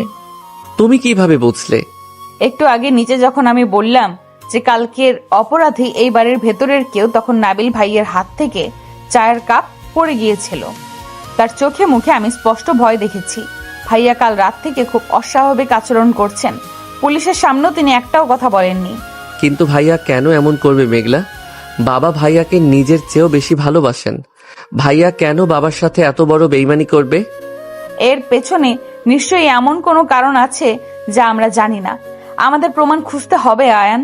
তুমি নাবিল ভাইয়ের রুমে গিয়ে চেক করো। যদি জ্যাকেটটা সেখানে পাওয়া যায় তাহলে সব পরিষ্কার হয়ে যাবে। ভাইয়া এখন রুমে নেই, সে মাত্রই বাইরে গেল। আমি এখনই সুমি ভাবির অজান্তে ভাইয়ার আলমারি চেক করব। তুমি এখানে থাকো। আয়ান দ্রুত নাবিলের রুমের দিকে চলে যায়। মেঘলা জানালার কাছে গিয়ে দাঁড়ায়। তার বুকের ভেতরটা কেমন যেন শূন্য লাগছে। এই পরিবারটাকে সে কত ভালোবাসতো। সুমির সুখের জন্য সে নিজের জীবনের সব সঞ্চয়, নিজের বিয়ে, সবকিছু বিসর্জন দিয়েছিল। আর আজ সেই পরিবারটাই ভেতর থেকে ভেঙে টুকরো টুকরো হয়ে যাচ্ছে। কিছুক্ষণ পর মেঘলার রুমে সুমি ঢোকে। সুমির চোখ দুটো ফোলা, মনে হচ্ছে অনেকক্ষণ ধরে কাঁদছে। কি রে সুমি, কি হয়েছে তোর? তুই কাঁদছিস কেন? আপু, তুই কি সত্যি আমাকে এই বাড়ি থেকে বের করে দিতে চাস? তুই কি সত্যি আমার স্বামীর জায়গাটা দখল করতে চাস? এইসব তুই কি বলছিস সুমি? তুই পাগল হয়ে গেলি নাকি? আমি তোকে বের করে দেব কেন? ফুপু আম্মা তো আমাকে এটাই বলেছে। ফুপু আম্মা বলেছে তুই নাকি ইচ্ছে করে পুলিশকে ইমপ্রেস করেছিলিস যাতে সবাই তোকে এই বাড়ির বড় বউ হিসেবে মেনে নেয়। তুই নাকি কাল রাতে নাবিলকেও সবার সামনে অপমান করেছিস। আপু, তুই আমার আপন বোন, তুই কেন আমার সংসারটা নষ্ট করতে চাইছিস? সুমি, তুই একটা বাইরের মানুষের কথায় নিজের আপন বোনকে ভুল বুঝছিস। তুই ভুলে গেলি আমি তোর জন্য কি করেছি। তুই ভুলে গেলি আমি তোর হাসি মুখ দেখার জন্য নিজের জীবনটা কিভাবে শেষ করেছি। তুই আমার জন্য কি করেছিস আপু? তুই তো নিজের ইচ্ছায় আয়ানকে বিয়ে করেছিস।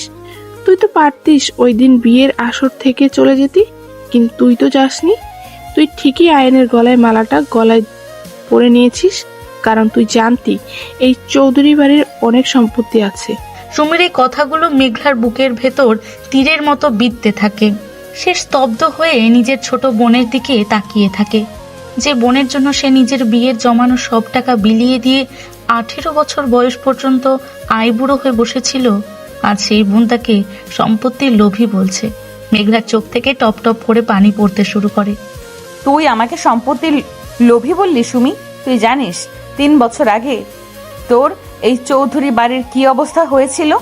তুই জানিস তোর শ্বশুর যখন পথে বসার উপক্রম হয়েছিল তখন কে তাদের বাঁচিয়েছিল? কে বাঁচিয়েছে? কিসের কথা বলছিস? আমি বাঁচিয়েছিলাম। আমার বিয়ের জন্য জমানো 25 লাখ টাকা আমি তোর শ্বশুরের হাতে তুলে দিয়েছিলাম, যাতে তোর স্বামীর সম্মান নষ্ট না হয়, যাতে তুই এই বাড়িতে মাথা উঁচু করে থাকতে পারিস। আর সেই টাকা দেওয়ার কারণে সাজিদের আগের বিয়ের প্রস্তাবটা ভেঙে গিয়েছিল। আমি ইচ্ছে করে 28 বছর অবিবাহিত থাকিনি সুমি। আমি তোর সংসারের সুখের জন্য অবিবাহিত ছিলাম। আর আজ তুই আমাকে বলছিস আমি তোর সংসার ভাঙতে এসেছি। সুমি যেন আকাশ থেকে পড়ে। সে অবিশ্বাস্য চোখে মেঘলার দিকে তাকিয়ে থাকে। তার হাত পা কাঁপতে শুরু করে। সে কোনোদিন ঘুণাক্ষরেও এই সত্যিটা জানতে পারেনি। ফুপু আম্মা তাকে সারাদিন মেঘলার বিরুদ্ধে বিষাক্ত কথা শুনিয়েছে, আর সে বোকার মতো সেগুলো বিশ্বাস করেছে। আপু, তুই এসব কি বলছিস? তুই আমাদের এত টাকা দিয়েছিলি? বাবা বা নাবিল তো আমাকে কোনোদিন এই কথা জানেনি। জানাবে কেন? জানালে যে তাদের আত্মসম্মানে আঘাত লাগতো। তার একটা মেয়ের টাকার উপর দিয়ে ব্যবসা করেছে, এটা তো তারা কাউকে বলতে পারবে না। আমি তোকে এই কথাগুলো কোনোদিন বলতে চাইনি সুমি, কিন্তু আজ তুই যখন আমার চরিত্র নিয়ে প্রশ্ন তুললি তখন আমি বাধ্য হলাম সত্যিটা বলতে। তুই এখন আমার ঘর থেকে যা সুমি, আমি তোর মুখ দেখতে চাই না। আমাকে ক্ষমা করে দে আপু, আমি বুঝতে পারিনি। আমি ফুপু আম্মার কথায় মাথা খারাপ করে ফেলেছিলাম। আমি কত বড় পাপ করেছি আপু, তুই আমাকে মাফ করে দে। সুমি মেঘলার পায়ের কাছে বসে হাউমাউ করে কাঁদতে থাকে। মেঘলা নিজেকে সামলাতে পারে না। সেও সুমিকে জড়িয়ে ধরে কাঁদতে শুরু করে। দুই বোনের এই কান্নার মাঝখানেই আয়ান দৌড়ে রুমে ঢোকে। আয়ানের হাতে একটা কালো রঙের লেদার জ্যাকেট আর একটা রাবারের ফেস মাস্ক। মেঘলা, আমি পেয়েছি। এগুলো ভাইয়ার আলমারির একদম ভেতরের ড্রয়ারে লুকানো ছিল। আমাদের সন্দেহই সত্যি। কাল বাবার রূপ ধরে ভাইয়াই ওই জালিয়াতিটা করেছে। কি বলস আয়ান?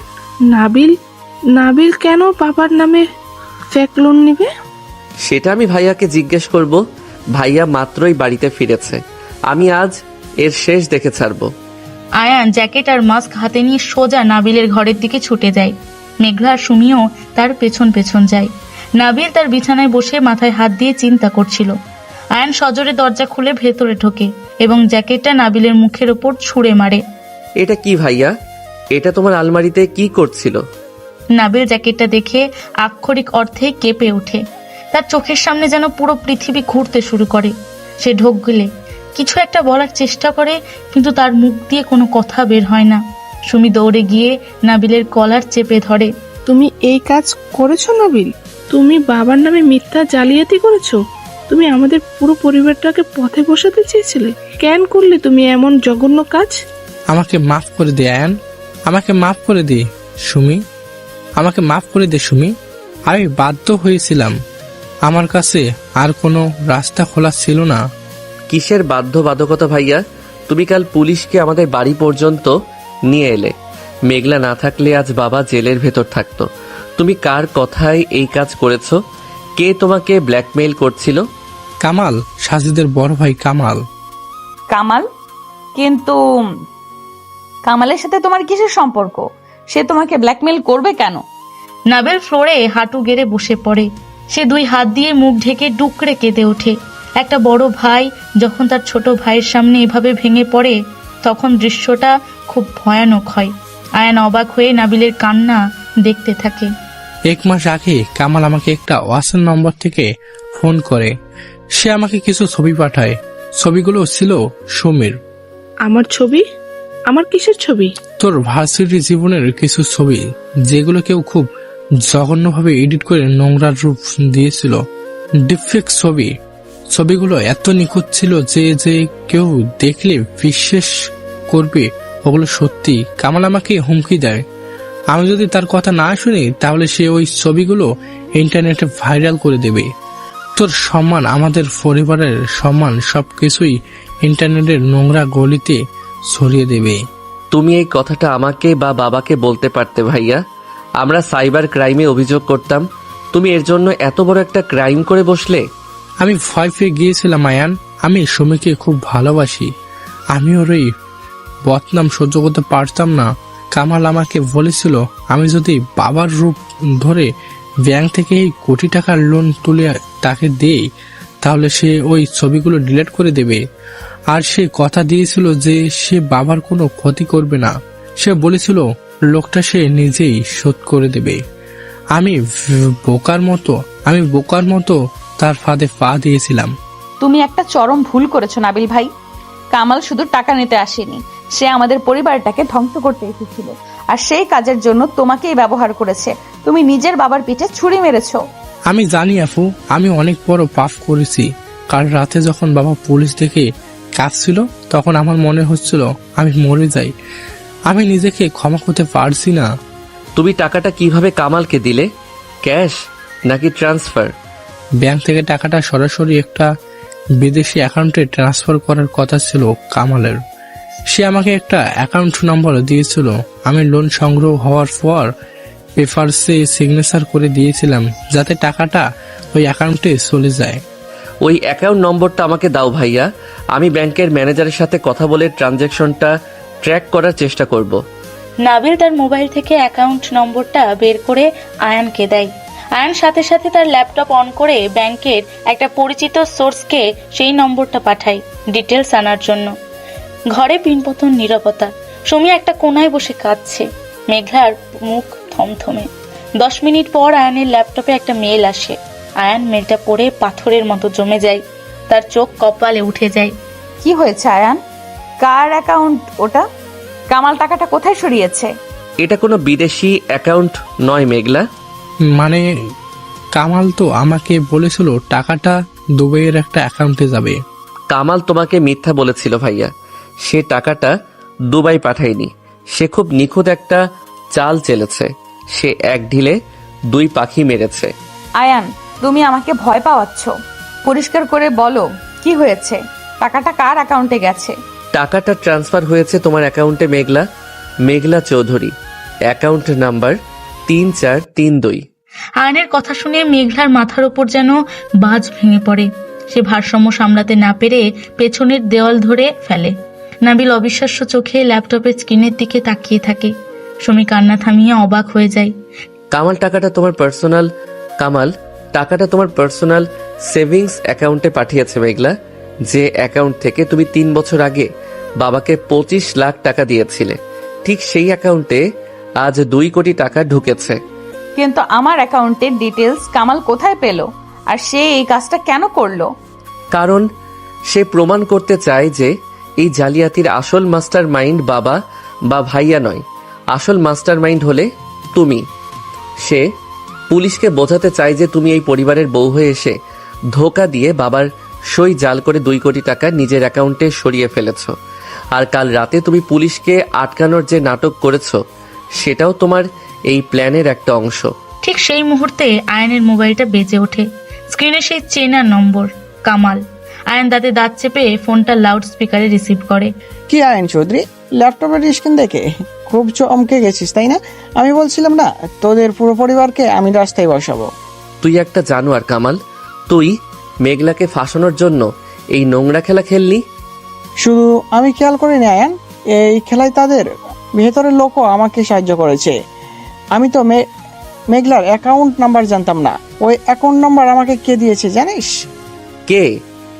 তোদের পরম পূজনীয় ফুপু আম্মা ফরিদা বেগম। সে নিজে আমাকে মেঘলার পুরোনো অ্যাকাউন্টের ডিটেলস দিয়েছে, যাতে আমি মেঘলাকে চোরের দায়ে জেলে পাঠাতে পারি। আর 10 মিনিটের মধ্যে পুলিশ তোদের বাড়িতে পৌঁছাবে মেঘলাকে অ্যারেস্ট করার জন্য। তোদের সিন্নর বউকে এবার জেলের ভাত খাওয়ার জন্য প্রস্তুতি নেয় আয়ান। কলটা কেটে যায়। কামালের শয়তানি হাসিটা যেন পুরো ঘরে প্রতিধ্বনিত হতে থাকে। মেঘলা থরথর করে কাঁপছে। আয়ান 2 হাত মুষ্টি করে এমন ভাবে দাঁড়িয়ে আছে যেন সে এখনই পুরো পৃথিবীটা জ্বালিয়ে দেবে। ফরিদা বেগমের বিশ্বাসঘাতকতা আর কামালের এই ভয়ঙ্কর ফাঁদ থেকে মেঘলাকে সে কিভাবে বাঁচাবে, এটাই এখন তার জীবনের সবচেয়ে বড় পরীক্ষা। আয়ান, ওরা আমাকে নিয়ে যাবে। আমি তো কোনো চুরি করিনি আয়ান, আমি কেন জেলে যাব? কেউ তোমাকে কোথাও নিয়ে যাবে না মেঘলা, তুমি শান্ত হও। কিভাবে শান্ত হব? তুমি শুনলে না কামাল কি বলল? পুলিশ আমার নামে অ্যারেস্ট ওয়ারেন্ট নিয়ে আসছে। আমার বাবা যদি জানতে পারে যে তার মেয়েকে চুরির দায়ে পুলিশ ধরে নিয়ে গেছে, তিনি তো মরেই যাবেন আয়ান। আমার সম্মান, আমার বাবার সম্মান সব শেষ হয়ে যাবে। মেঘলা ফ্লোরে বসে 2 হাতে নিজের মুখ ঢেকে হাউমাউ করে কাঁদতে শুরু করে। যে 28 বছরের মেয়েটা কাল রাতে পুলিশের চোখের দিকে তাকিয়ে বুক চিতিয়ে কথা বলেছিল, আজ সেই মেয়েটা একটা অসহায় পাখির মতো কাঁপছে। আয়ান মেঘলার পাশে হাঁটু গেড়ে বসে। 19 বছরের এই ছেলেটা বুঝতে পারে এই মুহূর্তে মেঘলার কোনো হিরো দরকার নেই, ওর দরকার এমন কাউকে যে ওকে শুধু ভরসা দেবে। আয়ান খুব সন্তর্পণে মেঘলার কাঁপতে থাকা হাত দুটো নিজের হাতের মুঠোয় তুলে নেয়। মেঘলা, আমার চোখের দিকে তাকাও। আমাকে বাঁচাও আয়ান, আমি জেলে যেতে চাই না। আমার খুব ভয় করছে। আমি জীবনে কোনোদিন কারো একটা টাকাও ছুঁয়ে দেখিনি। আজ আমার নিজের অ্যাকাউন্টে চুরির টাকা। আমি পুলিশকে কি জবাব দেব? তোমাকে কোনো জবাব দিতে হবে না, তোমার সব জবাব আজ আমি দেব। তুমি শুধু আমার হাতটা শক্ত করে ধরে রাখো। তুমি কাল রাতে আমার পরিবারের সম্মান বাঁচিয়েছিলে। আজ যদি আমি তোমাকে বাঁচাতে না পারি তাহলে এই আয়ান চৌধুরীর বেঁচে থাকার কোনো অধিকার নেই। মেঘলার চোখ তুলে আয়ানের দিকে তাকায়। ছেলেটার চোখে কোনো চঞ্চলতা নেই, সেখানে আছে এক পাহাড় সমান স্থিরতা। মেঘলার বুকের ভেতর এক অদ্ভুত শীতলতা নেমে আসে। যে ছেলেটাকে সে সারা জীবন পিচ্ছি ভেবে তাচ্ছিল্য করেছে, আজ বিপদের এই চরম মুহূর্তে সেই ছেলেটার হাতের ছোঁয়া তাকে সবচেয়ে বেশি নিরাপদ মনে হচ্ছে। ঠিক সেই মুহূর্তে বাড়ির নিচে পুলিশের গাড়ি সাইরেনের তীব্র আওয়াজ শোনা যায়। মেঘলা ভয়ে আয়ানের হাতটা আরো শক্ত করে আঁকড়ে ধরে। আয়ান, পুলিশ চলে এসেছে। আমি বারান্দা দিয়ে দেখলাম অনেক পুলিশ বাড়ি ঘিরে ফেলেছে। এখন কি হবে আয়ান? আমি যাচ্ছি পুলিশের কাছে। আমি কি বলবো সব দোষ আমার? মেঘলা আপু কিছু জানে না। তুমি এখন পুলিশের সামনে যাবে না ভাইয়া। তুমি গেলে পুরো পরিস্থিতি কামালের পক্ষে চলে যাবে। তুমি সুমি ভাবিকে নিয়ে ঘরে থাকো, আমি আর মেঘলা নিচে যাচ্ছি। আয়ান মেঘলাকে মাটি থেকে তুলে দাঁড় করায়। মেঘলার পা কাঁপছে। আয়ান মেঘলার কাঁধে হাত রেখে তাকে সাহস দেয়। তারা ধীর পায়ে সিঁড়ি দিয়ে নিচে নেমে আসে। ড্রয়িং রুমে আফজল সাহেব আর রেহেনা বেগম ভয়ে জমে আছেন। ফরিদা বেগম এক কোণায় দাঁড়িয়ে খুব স্বাভাবিক থাকার অভিনয় করছেন, কিন্তু তার চোখে মুখে এক ধরনের শয়তানি আনন্দ লুকানো আছে। ইন্সপেক্টর তার দলবল নিয়ে ভেতরে ঢোকেন। মেঘলা চৌধুরী কোথায়? ওনাকে অ্যারেস্ট করার ওয়ারেন্ট আছে আমাদের কাছে। অ্যারেস্ট? আপনারা আমার পুত্রবধূকে অ্যারেস্ট করতে এসেছেন? মানে কি? কাল না আপনারা আমাকে ধরতে এসেছিলেন, আজ আবার ওকে কেন? কারণ কাল উনি আমাদের সাথে খুব বড় একটা গেম খেলেছেন চৌধুরী সাহেব। উনি আপনাকে বাঁচানোর নাটক করে আসল সত্যটা ধামাচাপা দিতে চেয়েছিলেন। কিন্তু আমরা আজ সকালে ওই লোনের টাকার ট্রেস বের করেছি। পুরো 2 কোটি টাকা এই মেঘলা চৌধুরীর পার্সোনাল ব্যাংক অ্যাকাউন্টে ট্রান্সফার হয়েছে। ও আল্লাহ, এসব আমি কি শুনছি? আমার তো বিশ্বাসই হচ্ছে না। মেঘলা, তুই এই কাজ করেছিস? আমি তো আগেই বলেছিলাম রেহানা, এই মেয়ে একটা ডাইনি। ওই বাড়িতে বউ হয়ে তো আসেনি, ও এসেছিল আমাদের পুরো পরিবারটাকে পথে বসাতে। আমি তো ওর চেহারা দেখেই বুঝেছিলাম ও একটা চোর। আজ পুলিশের কাছে ওর আসল রূপটা ধরা পড়ে গেল। ফুফু আম্মা, আপনি চুপ করুন। মেঘলার এই হঠাৎ ধমকে ফরিদা বেগম থমকে যান। মেঘলা আয়নের পাশ থেকে এক পা সামনে এগিয়ে আসে। তার চোখে জল টলটল করছে, কিন্তু গলার স্বর একদম স্পষ্ট। সে ফরিদা বেগমের চোখের দিকে সরাসরি তাকায়। আপনি আমাকে চোর বলছেন ফুফু আম্মা? কিন্তু আপনি কি একবারও বুকে হাত দিয়ে বলতে পারবেন এই টাকাটা আমার অ্যাকাউন্টে কে পাঠিয়েছে? আমি কি করে মানবো? তুই চুরি করেছিস, তুই জানিস। তুই এখন বাঁচার জন্য আবল তাবল বকছিস। আপনারা নিজেদের পারিবারিক ঝগড়া পরে করবেন। ম্যাডাম, আপনি আমাদের সাথে চলুন। আপনার অ্যাকাউন্ট চুরি করার টাকা পাওয়া গেছে, এর চেয়ে বড় প্রমাণ আর কিছু হতে পারে না। প্রমাণ এটা নয় অফিসার, প্রমাণ হলো এই রাবারের মাস্ক আর এই জ্যাকেটটা। আয়ান তার হাতের ব্যাগ থেকে কালকে সেই মাস্ক আর লেদার জ্যাকেটটা বের করে পুলিশের সামনে ছুড়ে দেয়। জ্যাকেটটা দেখে আফজল সাহেব চমকে ওঠেন। এটা তো আমার জ্যাকেট আয়ান, এটা তুই কোথায় পেলি? এটা আমি এমন একটা জায়গা থেকে পেয়েছি যা তুমি স্বপ্নেও ভাবতে পারবে না বাবা। অফিসার, এই জ্যাকেটটা পরে জালিয়াতি করা হয়েছিল, তাই না? আপনি এটা ফরেন্সিকে পাঠান। এর ভেতরে যার ঘামের স্যাম্পল পাওয়া যাবে আসল অপরাধী সে। আর আমি নিশ্চিত সেই ঘাম মেঘলার নয়। শুধু জ্যাকেট দিয়ে কিছু প্রমাণ হয় না। টাকা যার অ্যাকাউন্টে সে অপরাধী। আমি ওকে অ্যারেস্ট করবই। আপনি ওকে অ্যারেস্ট করতে পারবেন না, কারণ মেঘলার অ্যাকাউন্ট হ্যাক করে টাকাটা সেখানে পাঠানো হয়েছে। আর যে এই কাজটা করেছে তার সব প্রমাণ আমার হাতে আছে। তুই মিথ্যা বলছিস আয়ান। তুই তোর বউকে বাঁচানোর জন্য এসব বানাচ্ছিস। পুলিশ ভাই, আপনার ওকে ধরে নিয়ে যান। ও একটা ক্রিমিনাল। ফুপু, তুমি আর একটা কথা বললে আমি তোমার গলা চেপে ধরবো। তুমি আমাকে বাধ্য করো না তোমার নোংরা রূপটা আমার বাবার সামনে খুলতে। আয়ান, তুই তোর ফুপুর সাথে কিভাবে কথা বলছিস? তুই কি পাগল হয়ে গেলি? আমি পাগল হইনি বাবা, পাগল হয়ে গেছে তোমার এই বোন। তুমি জানতে চাও মেঘলার অ্যাকাউন্ট নাম্বার কামাল কোথায় পেয়েছে? এই ফুপু তাকে দিয়েছে। এই ফুপুই কামালের সাথে হাত মিলিয়ে মেঘলাকে ফাঁসানোর জন্য এই পুরো প্ল্যানটা করেছে। আয়নের কথা শুনে আফজল সাহেবের মাথায় যেন আকাশ ভেঙে পড়ে। তিনি অবিশ্বাসের দৃষ্টিতে তার নিজের আপন বোনের দিকে তাকান। রেহেনা বেগম মুখে হাত দিয়ে স্তব্ধ হয়ে দাঁড়িয়ে থাকেন। ফরিদা বেগমের মুখ ফ্যাকাশে হয়ে যায়। ভাইজান, আপনি ওর কথা বিশ্বাস করবেন না। ও মেঘলার প্রেমে অন্ধ হয়ে গেছে। ও আমাকে ফাঁসাতে চাইছে। আমি তোমাকে ফাঁসাতে চাইছি? আচ্ছা দাঁড়াও। আয়া নিজের পকেট থেকে মোবাইলটা বের করে কামালের সাথে হওয়া শেষ কলের অডিও রেকর্ডিংটা প্লে করে। পুরো ড্রয়িং রুমে কামালের সেই কর্কশ কণ্ঠস্বর বেজে ওঠে, যেখানে সে পরিষ্কার বলছে ফরিদা বেগমই তাকে মেঘলার অ্যাকাউন্টের ডিটেলস দিয়েছে। রেকর্ডিংটা শেষ হওয়ার পর ড্রয়িং রুমের শ্মশানের নীরবতা নেমে আসে। আফজল সাহেব পুরো শরীর থরথর করে কাঁপছে। ফরিদা, তুই এই কাজ করেছিস তাই না? তুই আমার সম্মান, আমার পরিবারের সম্মান একটা রাস্তার ছেলের কাছে বিক্রি করে দিলি। ভাইজান, আমাকে ক্ষমা করে দিন। আমি বুঝতে পারিনি কামাল এত বড় জালিয়াতি করবে। আমি শুধু চেয়েছিলাম মেঘলাকে এই বাড়ি থেকে তাড়াতে।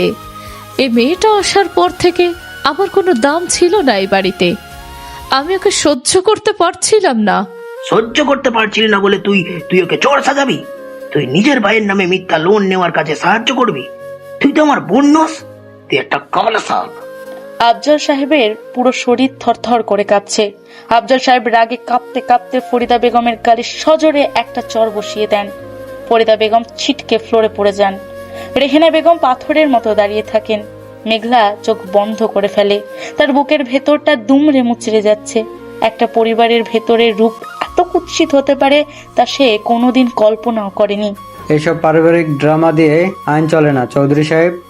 আপনার বোন অ্যাকাউন্টের তথ্য দিয়েছে ঠিক আছে, কিন্তু লোনটা নিল কে? কে এই মাস্ক পরে ব্যাংকে গিয়েছিল? যতক্ষণ না আসল লোকটাকে পাচ্ছি আমি মেঘলা চৌধুরীকে ছাড়তে পারবো না।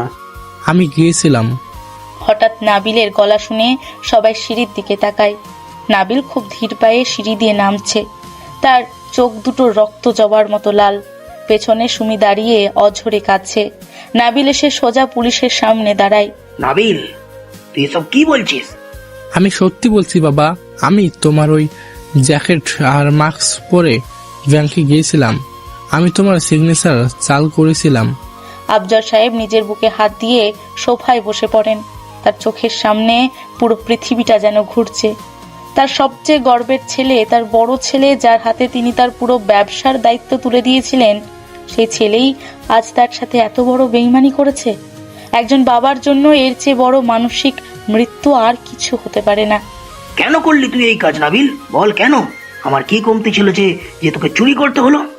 তুই তো আমার কাছে চাইলে আমি আমার সব সম্পত্তি তোর নামে লিখে দিতাম। তুই কেন বুকে ছুরি মারলি বাবা? আমি টাকার জন্য এই কাজ করিনি বাবা, আমি সুমিকে বাঁচানোর জন্য এই কাজ করেছি। নাবিল ফ্লোরে বসে তার বাবার দুই পা জড়িয়ে ধরে ডুকরে কেঁদে ওঠে।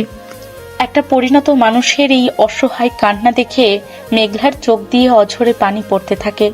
নাবিল তার মোবাইলটা বের করে সেই ডিপফেক ছবিগুলো আর কামালের ব্ল্যাকমেল করার মেসেজগুলো পুলিশকে দেখায়। অফিসার, কামাল আমাকে ব্ল্যাকমেল করেছিল। সে বলেছিল আমি যদি তাকে 2 কোটি টাকা তুলে না দেই এই ছবিগুলো, তাহলে সে আমার স্ত্রীর এই ছবিগুলো ইন্টারনেটে ভাইরাল করে দিবে। আমি সুমিকে খুব ভালোবাসি বাবা, আমি ওর সম্মান নষ্ট হতে দিতে পারতাম না। আমি ভয় পেয়ে গিয়েছিলাম। আমি বুঝতে পারিনি কামাল এই টাকাটা দিয়ে এত বড় একটা ফাঁদ তৈরি করবে। আমি কাল রাত থেকে মরে যাচ্ছি বাবা। মেঘলা আপু আমাদের পরিবারের জন্য নিজের সবকিছু বিসর্জন দিয়েছে, আর আমি সেই আপুর জীবনেই কালঘাম নামিয়ে এনেছি। আমাকে ক্ষমা করে দিন বাবা, আমাকে আপনারা পুলিশের হাতে তুলে দিন। না পুলিশ ভাই, আপনারা আমার স্বামীকে নিয়ে যাবেন না। ওর কোনো দোষ করেনি, ও শুধু আমাকে বাঁচাতে চেয়েছিল। আপনারা আমাকে নিয়ে যান, আমার জন্য এই সব কিছু হয়েছে। সুমি দৌড়ে এসে নাবিলকে জড়িয়ে ধরে কাঁদতে থাকে। ড্রয়িং রুমের এই দৃশ্যটা যে কারো হৃদয় ভেঙে দেওয়ার মতো। রেহেনা বেগম মেঝেতে বসে হাউমাউ করে কাঁদছেন। আফজল সাহেবের চোখ দিয়ে নীরবে জল পড়ছে। মেঘলা আর নিজেকে ধরে রাখতে পারে না। সে ছুটে গিয়ে সুমি আর নাবিলের পাশে বসে পড়ে। কাঁদিস না সুমি। নাবিল ভাই, আপনিও কাঁদবেন না। আপনি কোনো অন্যায় করেননি, আপনি শুধু নিজের স্ত্রীকে রক্ষা করার চেষ্টা করেছেন। একজন স্বামীর এর চেয়ে বড় আর কি ধর্ম হতে পারে? আপনি বোকা ছিলেন যে কামালের ফাঁদে পা দিয়েছেন, কিন্তু আপনি অপরাধী নন। ম্যাডাম, আবেগ দিয়ে আদালত চলবে না। উনি নিজে স্বীকার করেছেন উনি জালিয়াতি করছেন। আমাকে ওনাকে অ্যারেস্ট করতে হবে। আপনি কাউকে অ্যারেস্ট করতে পারবেন না অফিসার। আপনি আমাকে আইন শেখাবেন না ম্যাডাম। আমি আইন শেখাচ্ছি না, আমি আইনের একটা ফাঁক দেখাচ্ছি। নাবিল ভাই লোন তুলেছেন কার নামে? আফজাল চৌধুরীর নামে। ব্যাংক কার কাছে টাকা পাবে? আফজাল চৌধুরীর কাছে। হ্যাঁ তো? আফজাল চৌধুরী নিজে এই জালিয়াতির জন্য ব্যাংকে কোনো কমপ্লেন করেছেন? করেননি। ব্যাংক এখনো কোনো মামলা করেনি, কারণ লোন পেমেন্টের ডেট এখনো পার হয়নি। আপনারা এসেছেন একটা থার্ড পার্টির ইনফরমেশনের ভিত্তিতে। আফজাল সাহেব যদি এখন লিখিত দেন যে নাবিল তার অনুমতি নিয়েই লোনটা তুলেছে, তাহলে জালিয়াতির মামলাটাই তো বাতিল হয়ে যায়। কিন্তু টাকাটা তো আপনার অ্যাকাউন্টে গেছে, সেটা তো সন্দেহজনক। টাকাটা আমার স্ত্রীর অ্যাকাউন্টে গেছে, আমার বাবা পাঠিয়েছেন। কারণ আমার স্ত্রী 3 বছর আগে আমার বাবার ব্যবসার খারাপ সময়ে তাকে 25 লাখ টাকা ধার দিয়েছিল। বাবা সেই টাকাটাই তাকে লাভসহ ফেরত দিয়েছেন। এটা সম্পূর্ণ একটা পারিবারিক লেনদেন, এর মধ্যে কোনো জালিয়াতি নেই। আয়নের কথাটা শুনে আফজল সাহেব অবাক হয়ে ছেলের দিকে তাকান। মেঘলাও আয়নের এই উপস্থিত বুদ্ধিতে বিস্মিত হয়। আয়ান চোখের ইশারায় আফজল সাহেবকে বিষয়টা সামলে নিতে বলে। হ্যাঁ অফিসার, আমার ছেলে আয়ান একদম ঠিক কথা বলেছে। আমি নিজেই নাবিলকে পাঠিয়েছিলাম লোনটা তুলতে। আমার শরীর খারাপ ছিল, তাই নাবিল আমার জ্যাকেট পরে গিয়েছিল, আর টাকাটা আমার পুত্রবধূর অ্যাকাউন্টেই পাঠিয়েছি। এটা আমাদের নিজস্ব পারিবারিক বিষয়, এখানে কোনো অপরাধ হয়নি অফিসার। আপনারা কি আমাকে বোকা ভেবেছেন? আমি জানি আপনারা একে অপরকে বাঁচানোর জন্য এখন মিথ্যা গল্প বানাচ্ছেন। প্রমাণ ছাড়া কোনো গল্পই মিথ্যা হয় না অফিসার। আপনি এখন আমার ভাইয়াকে অ্যারেস্ট করতে পারবেন না, কিন্তু আমি আপনাকে একটা সত্যিকারের ক্রিমিনাল দিতে পারি। কে সে? কামাল। নাবিল ভাইয়ের ফোনে কামালের ব্ল্যাকমেইল করার মেসেজ আছে। আপনি সাইবার ক্রাইম আইনের অধীনে কামালকে এখনই অ্যারেস্ট করতে পারেন। সে একটা মেয়ের ছবি এডিট করে ব্ল্যাকমেইল করেছে এবং একটা পরিবারকে ধ্বংস করার চেষ্টা করেছে। আপনি কামালকে ধরুন, আসল সত্যিটা আপনি ওখানেই পেয়ে যাবেন। ইন্সপেক্টর কিছুক্ষণ চুপ করে চিন্তা করেন। আয়নের কথা লজিক্যাল। আফজল সাহেব যখন নিজেই অভিযোগ অস্বীকার করছেন তখন জালিয়াতের মামলা টিকবে না, কিন্তু ব্ল্যাকমেইলের মামলাটা খুব শক্ত। ঠিক আছে, আমি আপাতত কাউকেই অ্যারেস্ট করছি না, কিন্তু আমি কালামকে ধরবো এবং এই ঘটনার তদন্ত আমি চালিয়ে যাব। আপনারা কেউ শহরের বাইরে যেতে পারবেন না। পুলিশ চলে যাওয়ার পর পুরো বাড়িটা যেন এক দীর্ঘশ্বাস ফেলে। নাবিল মাথা নিচু করে ফ্লোরে বসে আছে। আফজল সাহেব ধীরে ধীরে নাবিলের কাছে গিয়ে তার কাঁধে হাত রাখেন। তুই অনেক বড় ভুল করেছিস নাবিল, কিন্তু তুই প্রমাণ করেছিস তুই তোর স্ত্রীকে কত ভালোবাসিস। আমি তোকে ক্ষমা করে দিলাম বাবা। নাবিল তার বাবাকে জড়িয়ে ধরে আবার কেঁদে ওঠে। রেহেনা বেগম এসে সুমিকে বুকে টেনে নেন। মেঘলা একপাশে দাঁড়িয়ে এই পুনর্মিলন দেখতে থাকে। তার বুকের ভেতর থেকে একটা বিশাল পাথর যেন নেমে গেছে। ঠিক তখনই আয়ান মেঘলার হাত ধরে তাকে ড্রয়িং রুমের বাইরে বাগানের দিকে নিয়ে যায়। বাগানে তখন সকালের হালকা রোদ এসে পড়েছে। তুমি আমাকে এখানে নিয়ে এলে কেন আয়ান? আমি তোমাকে একটা কথা বলতে চাই মেঘলা। কি কথা? কাল রাতে বিয়ের পর থেকে তুমি আমাকে শুধু ভুল বুঝেছ। তুমি আমাকে পিচ্চি বলেছ, অপদার্থ বলেছ, কিন্তু আজ আমি তোমাকে বলতে চাই মেঘলা, এই 19 বছরের ছেলেটা তোমার সব দায়িত্ব নেওয়ার জন্য প্রস্তুত। আয়ান, তুমি আমাকে কিছু বলতে হবে না। আমি জানি তোমার মনে অনেক কষ্ট, অনেক অপমান জমা হয়ে আছে। তোমাকে সবাই বয়সের খোঁটা দিয়ে সিনিয়র বউ বলে ডেকেছে, কিন্তু আমি তোমাকে কথা দিচ্ছি মেঘলা, এই বাড়িতে তুমি শুধু সিনিয়র বউ হিসেবে নয়, এই বাড়ির সবচেয়ে সম্মানী মানুষ হিসেবে মাথা উঁচু করে বাঁচবে। আয়নের কথাগুলো মেঘলার বুকের ভেতর এক গভীর আবেগের জন্ম দেয়। যে ছেলেটাকে সে এতকাল অবজ্ঞা করেছে, আজ সেই ছেলেটাই তার জীবনের সবচেয়ে বড় রক্ষাকর্তা হয়ে দাঁড়িয়েছে। মেঘলার চোখ থেকে দুফোঁটা জল গড়িয়ে পড়ে আয়ানের হাতের ওপর। তুমি আজ আমাকে বাঁচিয়েছো আয়ান। তুমি না থাকলে আজ আমি শেষ হয়ে যেতাম। আমি তোমার কাছে ঋণী হয়ে গেলাম। স্বামী স্ত্রীর মধ্যে কোনো ঋণ থাকে না মেঘলা, থাকে শুধু ভালোবাসা আর বিশ্বাস। তুমি কি আমাকে সেই বিশ্বাসটা করতে পারবে? মেঘলা কোনো কথা বলতে পারে না। সে শুধু 2 হাত দিয়ে আয়ানের বুকে মাথা রাখে। আয়ান তার 2 হাত দিয়ে মেঘলাকে শক্ত করে জড়িয়ে ধরে। তাদের এই নীরব আলিঙ্গন যেন বলে দেয় 19 আর 28 বছরের কোনো ব্যবধান নয়। দুটি মানুষের হৃদয়ের ব্যবধানটাই হলো আসল কথা। কিন্তু এই শান্তির মুহূর্তটা বেশিক্ষণ স্থায়ী হয় না। আয়নের পকেটে থাকা মোবাইলটা হঠাৎ বেজে ওঠে। স্ক্রিনে একটা মেসেজ আসে। আয়ন মেঘলাকে সরিয়ে মেসেজটা ওপেন করে। মেসেজটা পাঠিয়েছে কামাল। তুই পুলিশকে ফিরিয়ে দিয়ে খুব বড় হিরো হয়ে গেছিস আয়ান, কিন্তু তুই কি জানিস তোর মেঘলার অতীতটা কতটা ভয়ঙ্কর? তোর মেঘলার জীবনে এমন একটা সত্যি আমার হাতে এসেছে যা তুই নিজেই ওকে এই বাড়ি থেকে ঘাড় ধাক্কা দিয়ে বের করে দিবি। অপেক্ষা কর, আসল খেলা তো সবে শুরু হলো। আয়নের মুখের রং মুহূর্তের মধ্যে ফ্যাকাশে হয়ে যায়। মেঘলার অতীত? মেঘলার এমন কি অতীত থাকতে পারে যা আয়ান জানে না? আয়ান অবিশ্বাসের দৃষ্টিতে মেঘলার দিকে তাকায়। মেঘলা আয়ানের মুখের পরিবর্তন দেখে ঘাবড়ে যায়। সে বুঝতে পারে নতুন কোনো ঝড় আবার তাদের দিকে ধেয়ে আসছে। তুমি আমার দিকে এইভাবে তাকিয়েছো কেন আয়ান? কামালের মেসেজে কি লেখা আছে? তুমি আমাকে কখনো তোমার অতীতের সব কথা খুলে বলনি কেন মেঘলা? তোমার জীবনে এমন কি ঘটেছিল যা তুমি আমার কাছেও লুকাতে চেয়েছো? তুমি কামালের মতো একটা ক্রিমিনালের কথা বিশ্বাস করছো আয়ান?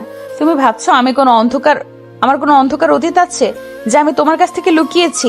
তুমি আমাকে এতটা অবিশ্বাস করো?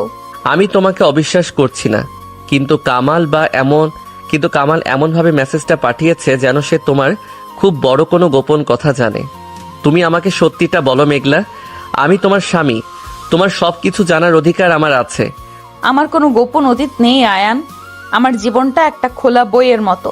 আমি শুধু পড়াশোনা করেছি আর আমার পরিবারের দায়িত্ব পালন করেছি। এর বাইরে আমার কোনো অতীত নেই। কামাল তোমাদের মিথ্যা বলে আমাদের মাঝে সন্দেহ তৈরি করার চেষ্টা করছে। ও চাইছে তুমি আমাকে অবিশ্বাস করো আর আমাকে এই বাড়ি থেকে বের করে দাও। তুমি ঠিক বলছো মেঘলা, কামাল এটাই চাইছে। সে আমাদের পরিবারকে ভেতর থেকে ভাঙতে পারেনি, তাই এখন সে আমাদের সম্পর্কটা ভাঙার চেষ্টা করছে। কিন্তু আমি ওকে সেই সুযোগ দেব না। আমি আজকেই ওর সব খেলা শেষ করব। তুমি ঘরে যাও মেঘলা, আমি কামালের সাথে দেখা করতে যাচ্ছি। না আয়ান, তুমি একা কামালের কাছে যাবে না। ও খুব ভয়ঙ্কর লোক, ও তোমার ক্ষতি করতে পারে। আমি তোমাকে একা যেতে দেব না। তুমি আমাকে বাধা দিও না মেঘলা, আজ আমাকে যেতেই হবে। যে লোকটা আমার স্ত্রীর নামে মিথ্যা অপবাদ দেওয়ার সাহস করেছে তাকে আমি ছেড়ে দেব না। তুমি শুধু আমার জন্য দোয়া করো। আয়ান আর এক মুহূর্ত দাঁড়ায় না। সে হনহন করে বাড়ি থেকে বেরিয়ে যায়। মেঘলা পাথরের মতো দাঁড়িয়ে থাকে। তার বুকের ভেতর একটা অজানা ভয় কাজ করছে। সে জানে না কামালের মনে কি চলছে, কিন্তু সে জানে আয়ান কামালের সাথে লড়তে গিয়ে কোনো বড় বিপদ পড়তে পারে। মেঘলা দ্রুত নিজের ঘরে যায়। সে কিছু একটা করার জন্য ছটপট করতে থাকে। এদিকে ড্রয়িং রুমে ফরিদা বেগম আর রেহেনা বেগম বসে আছেন। ফরিদা বেগমের চোখে মুখে একটু অদ্ভুত অস্বস্তি। আপা, আপনি আজ যা করেছেন, তারপর আপনার এই বাড়িতে থাকাটা কি ঠিক হচ্ছে? ভাইজান তো আপনাকে মেরেই ফেলতেন। আপনি কেন এত বড় একটা জঘন্য কাজ করতে গেলেন? আমি কি করেছি রেহানা? আমি তো শুধু মেঘলাকে এই বাড়ি থেকে তাড়াতে চেয়েছিলাম। আমি কি জানতাম কামাল এমন একটা ফাঁদ পাতবে? তুই তো জানিস এই সিনিয়র বউ আসার পর থেকে এই বাড়িতে আমার কোনো দাম নেই। সবাই শুধু ওর কথাই শুনছে। আমি এটা সহ্য করতে পারছিলাম না। কিন্তু তাই বলে আপনি কামালের সাথে হাত মেলাবেন? আপনি জানেন না কামাল আমাদের পরিবারকে ধ্বংস করতে চেয়েছিল? আপনি নিজের রাগ মেটাতে গিয়ে পুরো চৌধুরী বাড়িটাকে পথে বসিয়ে দিচ্ছিলেন। আর যদি আয়ান আর মেঘলা না থাকতো, তাহলে ভাইজানকে জেলের ঘানি ঘাটতে হতো। তুই আমাকে জ্ঞান দিস না রেহানা। আমি তোর চেয়ে বয়সে বড়। আমি যা করেছি ঠিক করেছি। মেঘলা একটা ডাইনি। ও এই বাড়িতে থাকলে এই বাড়ির কোনো দিন ভালো হবে না। তুই দেখে নিস কামাল, ওকে ঠিকই ফাঁসাবে। ওর আসল রূপটা সবার সামনে আসবেই। ফরিদা বেগমের কথা শেষ হতেই ড্রয়িং রুমে আফজল সাহেব ঢোকেন। তার চোখে মুখে চরম বিরক্তি আর রাগ। তিনি ফরিদা বেগমের সামনে এসে দাঁড়ান। তুই এখনো এই বাড়িতে বসে আছিস ফরিদা? তোর তো একটুকু লজ্জা নেই? তুই আমার নামে মিথ্যা লোন নেওয়ার কাছে সাহায্য করেছিস, মেঘলাকে চোর সাজানোর চেষ্টা করেছিস, আর এখন নির্লজ্জের মতো এই বাড়িতে বসে আছিস। হ্যাঁ, তুই এখন এই বাড়ি থেকে বেরিয়ে যা, বেরিয়ে যা। ভাইজান, আপনি আমাকে বাড়ি থেকে বের করে দিচ্ছেন একটা সামান্য মেয়ের জন্য? আপনি নিজের আপন বড় বোনকে রাস্তায় ফেলে দেবেন? এই সামান্য মেয়েটা আজ আমার পরিবারের সম্মান বাঁচিয়েছে, আর তুই নিজের আপন ভাইয়ের সম্মান বিক্রি করে দিয়েছিস। তোর মতো বোনের আমার কোনো দরকার নেই। তুই এই মুহূর্তে আমার বাড়ি থেকে বের হবি, তারা হলে আমি পুলিশ থেকে তোকে অ্যারেস্ট করাবো, বুঝেছিস? ঠিক আছে ভাইজান, আমি চলে যাচ্ছি। কিন্তু আপনি মনে রাখবেন, আপনি অনেক বড় ভুল করছেন।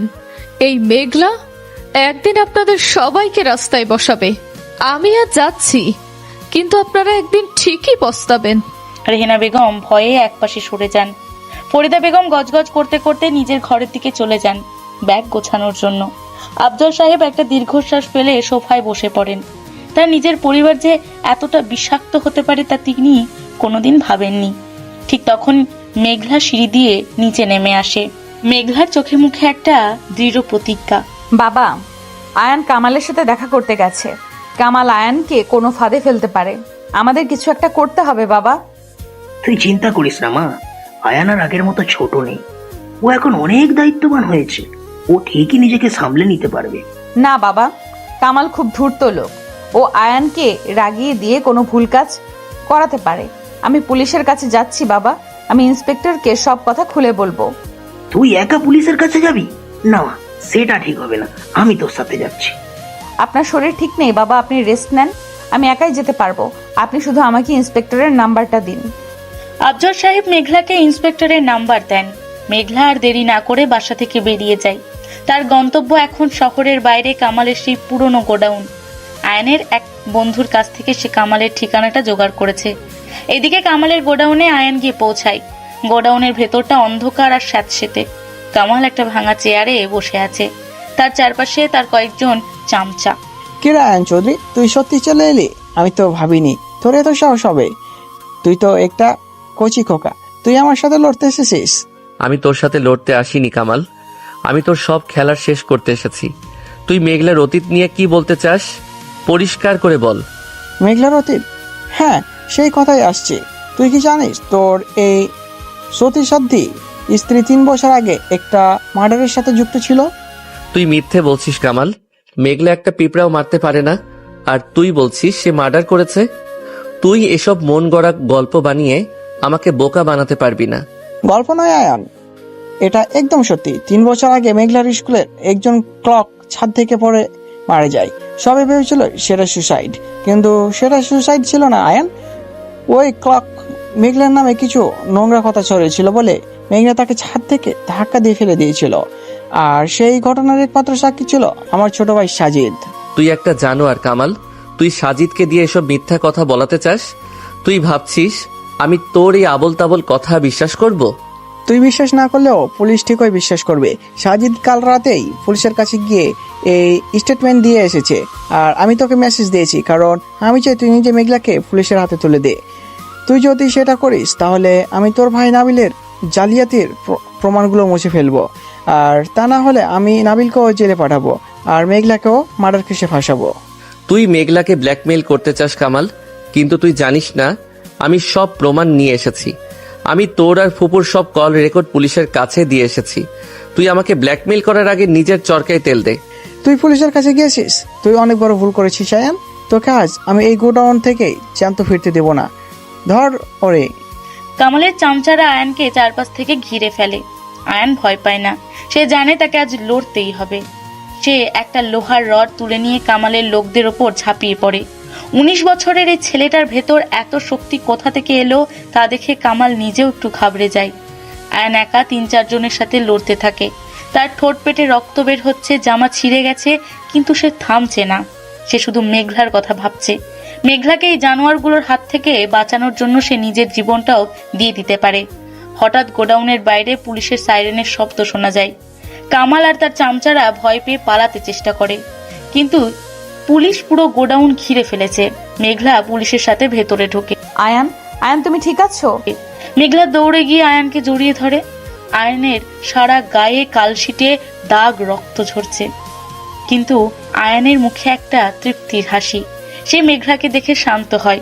আমি ঠিক আছি মেঘলা, তুমি পুলিশ নিয়ে এসে খুব ভালো করেছো। এই জানোয়ারটাকে এবার জেলের ভাত খাওয়াতে হবে। আপনি চিন্তা করবেন না আয়ান সাহেব, আমরা কামাল আর ওর লোকদের অ্যারেস্ট করেছি। আর কামাল যে মেঘলা ম্যাডামের নামে মিথ্যা খুনের অভিযোগ করার প্ল্যান করেছিল সেটার প্রমাণও আমরা পেয়েছি। সাজিদ সব সত্যি স্বীকার করেছে। সে জানিয়েছে কামাল তাকে জোর করে এই মিথ্যা স্টেটমেন্ট দিতে বাধ্য করেছিল। থ্যাংক ইউ ইন্সপেক্টর, আপনি আজ আমাদের অনেক বড় একটা বিপদের হাত থেকে বাঁচালেন। ধন্যবাদ আমাকে নয় মেঘলা ম্যাডাম, ধন্যবাদ দিন আপনার স্বামীকে। উনি নিজের জীবন বাজি রেখে কামালের আস্তানা পর্যন্ত চলে এসেছিলেন শুধু আপনাকে বাঁচানোর জন্য। উনি সত্যিই একজন হিরো। পুলিশ কামাল আর তার লোকদের ধরে নিয়ে যায়। আয়ান আর মেঘলা একে অপরের দিকে তাকিয়ে থাকে। আয়ানের চোখে একটা গভীর ভালোবাসা আর মেঘলার চোখে সীমাহীন কৃতজ্ঞতা। তারা ধীর পায়ে গোডাউন থেকে বেরিয়ে আসে। মেঘলা আয়ানের হাতটা শক্ত করে ধরে রাখে। তুমি এতটা বোকা কেন আয়ান?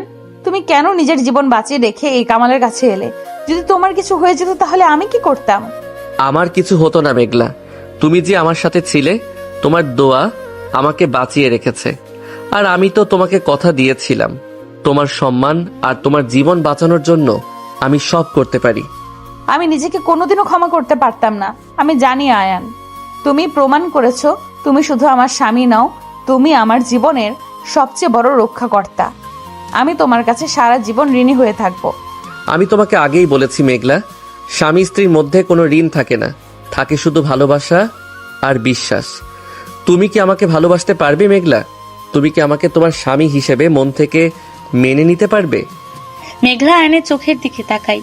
সেখানে কোনো বয়সের ফারাক নেই, কোনো ইগো নেই, আছে শুধু একটা পবিত্র আর নিঃস্বার্থ ভালোবাসা। মেঘলা আয়নের বুকে মাথা রাখে। তার চোখ থেকে টপ টপ করে পানি পড়তে থাকে, কিন্তু এই পানি কষ্টের নয়, এই পানি স্বস্তির আর ভালোবাসার। আমি তোমাকে অনেক ভালোবাসি আয়ান। তুমি আমাকে নতুন করে বাঁচতে শিখিয়েছো। তুমি প্রমাণ করেছো ভালোবাসা আর দায়িত্ববোধের কোনো বয়স হয় না। তুমি আমার জীবনের সবচেয়ে বড় পাওয়া। আর তুমি আমার জীবনের সবচেয়ে বড় সম্মান মেঘলা। তুমি শুধু এই বাড়ির সিনিয়র বউ নও, তুমি এই বাড়ির সবচেয়ে সম্মানী আর সবচেয়ে আদরের বউ। আমি তোমাকে রানীর মতো করে রাখবো। আয়ান আর মেঘলা এক হয়ে যায়। তাদের ভালোবাসার এই বাঁধন আর কেউ ভাঙতে পারবে না। তারা একসাথে চৌধুরী বাড়িতে ফিরে আসে। আফজল সাহেব আর রেহেনা বেগম তাদেরকে দেখে ছুটে আসেন।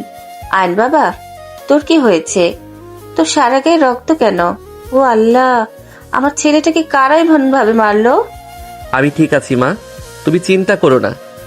কামালকে পুলিশ ধরে নিয়ে গেছে, আমাদের আর কোনো ভয় নেই। তুই অনেক বড় কাজ করেছিস বাবা। তুই আজ প্রমাণ করেছিস তুই সত্যিই আমার ছেলে। আমি তোর ওপর খুব গর্বিত রে বাবা। আয়ান, আমাকে ক্ষমা করে দে ভাই। আমি তোর আর আপুর অনেক ক্ষতি করেছি। আমি আমার ভুলের প্রায়শ্চিত্ত করতে চাই। ভাইয়া, তুমি যা করেছো সেটা পরিস্থিতির শিকার হয়ে করেছো। তুমি আর কখনো এমন ভুল করবে না। আমি জানি আমরা একটা পরিবার, আমরা সবসময় একসাথেই থাকবো। আপু, তুই আমাকে মাফ করে দিয়েছিস তো? আমি তোকে অনেক ভুল বুঝেছিলাম। আমি ফুপু আম্মার কথায় মাথা খারাপ করে ফেলেছিলাম। তুই আমার বড় বোন, তুই আমাকে ক্ষমা করে দে। আমি তোকে অনেক আগেই মাফ করে দিয়েছি সুমি। তুই আমার ছোট বোন, আমি তোর উপর রাগ করে থাকতে পারি না। তুই শুধু নিজের সংসারের দিকে মন দে, আর কাউকে আমাদের মাঝে আসতে দিবি না। চৌধুরী বাড়িতে আবার শান্তি ফিরে আসে। ফরিদা বেগম বাড়ি থেকে চলে যাওয়ার পর আর কোনো অশান্তি হয়নি। আফজল সাহেব তার ব্যবসার কিছু অংশ মেঘলার নামে লিখে দেন। মেঘলা প্রথমে রাজি না হলেও আয়নের জোড়াজুড়িতে শেষে মেনে নেয়। মেঘলা এখন শুধু এই বাড়ির বউ নয়, সে এখন এই বাড়ির একজন সমান অংশীদার। তুমি এসব কি করলে আয়ান? তুমি বাবাকে দিয়ে আমার নামে সম্পত্তির শেয়ার লিখিয়ে নিলে কেন? আমি তো এসব চাইনি। তুমি চাওনি, কিন্তু তোমার এই অধিকারটা প্রাপ্য ছিল মেঘলা। তুমি 3 বছর আগে আমাদের যে টাকা দিয়েছিলে সেটা তো বাবা এমনি এমনি নিতে পারেন না। এটা তোমার সেই টাকার লাভ বলতে পারো। তুমি পাগল হয়ে গেছো আয়ান। আমি ওই টাকাটা লাভের জন্য দেইনি, আমি আমার বোনের সুখের জন্য দিয়েছিলাম। আমি জানি মেঘলা, আর তাই আমি চাই তুমি এই বাড়িতে সবসময় সম্মানের সাথে থাকো। কেউ যেন তোমাকে বয়সের খোঁটা দিয়ে সিনিয়র বউ বলে অপমান করতে না পারে। তুমি এই বাড়ির আসল কর্ত্রী। আমি কর্ত্রী হতে চাই না আয়ান, আমি শুধু তোমার স্ত্রী হয়ে থাকতে চাই। তুমি আমাকে ভালোবাসবে, আমাকে সম্মান করবে, এটাই আমার জীবনের সবচেয়ে বড় চাওয়া। আমি তোমাকে সবসময় ভালোবাসবো মেঘলা। তুমি আমার জীবনের সবচেয়ে সুন্দর উপহার। আমি তোমাকে কোনো দিন হারাতে দেব না। আয়ান মেঘলার কপালে একটা আলতো চুমু খায়। মেঘলার পুরো শরীরে একটা বিদ্যুৎ খেলে যায়। 18 বছরের এই পরিণত মেয়েটা 19 বছরের একটা ছেলের কাছে নিজেকে পুরোপুরি সমর্পণ করে দেয়। তাদের এই অদ্ভুত কিন্তু সুন্দর সম্পর্কটা প্রমাণ করে যে সমাজ বা বয়স কখনো ভালোবাসার মাপকাঠি হতে পারে না। মেঘলা মা, তুমি একটু এদিকে আসবে? জি মা, আমি আসছি। মেঘলা ড্রয়িং রুমে যায়। রেহিনা বেগম সেখানে দাঁড়িয়ে আছেন, তার চোখে মুখে একটা অনুশোচনার ছাপ। আমাকে মাফ করে দিও মা, আমি তোমাকে অনেক অপমান করেছি। আমি তোমাকে সিনিয়র বউ বলে খোটা দিয়েছি।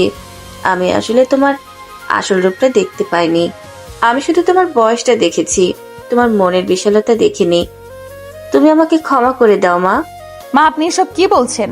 আপনি আমার মায়ের মতো। মায়ের উপর কি কেউ কখনো রাগ করতে পারে? আপনি আমাকে ক্ষমা করে দিয়েছেন, এটাই আমার কাছে অনেক। তুমি সত্যি অনেক ভালো মেয়ে মেঘলা। আমি আল্লাহর কাছে হাজার শুকরিয়া আদায় করি যে তোমার মতো একটা মেয়ে আমার আয়ানের বউ হয়ে এই বাড়িতে এসেছে। তুমি আমাদের পুরো পরিবারটাকে একসাথে বেঁধে রেখেছো। রেহেনা বেগম মেঘলাকে বুকে জড়িয়ে ধরেন। মেঘলার চোখ থেকে স্বস্তির জল গড়িয়ে পড়ে। আজ সে সত্যিই এই বাড়ির একজন হয়ে উঠতে পেরেছে, আর কেউ তাকে বয়সের খোঁটা দিয়ে অপমান করবে না। সে এখন এই বাড়ির সবার আদরের আর সম্মানের বউ। বাহ, শাশুড়ি আর বৌমার এত ভালোবাসা! আমাকে তো মনে হয় এখন কেউ পাত্তাই দেবে না। তুই একদম ঠিক বলেছিস আয়ান। আমার মেঘলা মা এখন আমার সবচেয়ে কাছের। তুই যদি ওকে কখনো কষ্ট দিস তাহলে আমি তোকে বাড়ি থেকে বের করে দেব। আমি ওকে কষ্ট দেব? আমি তো ওর প্রেমে পাগল হয়ে আছি মা। তুমি চিন্তা করো না, আমি তোমার মেঘলা মাকে সব সময় সুখে রাখবো। পুরো ড্রয়িং রুমে হাসির রোল পড়ে যায়।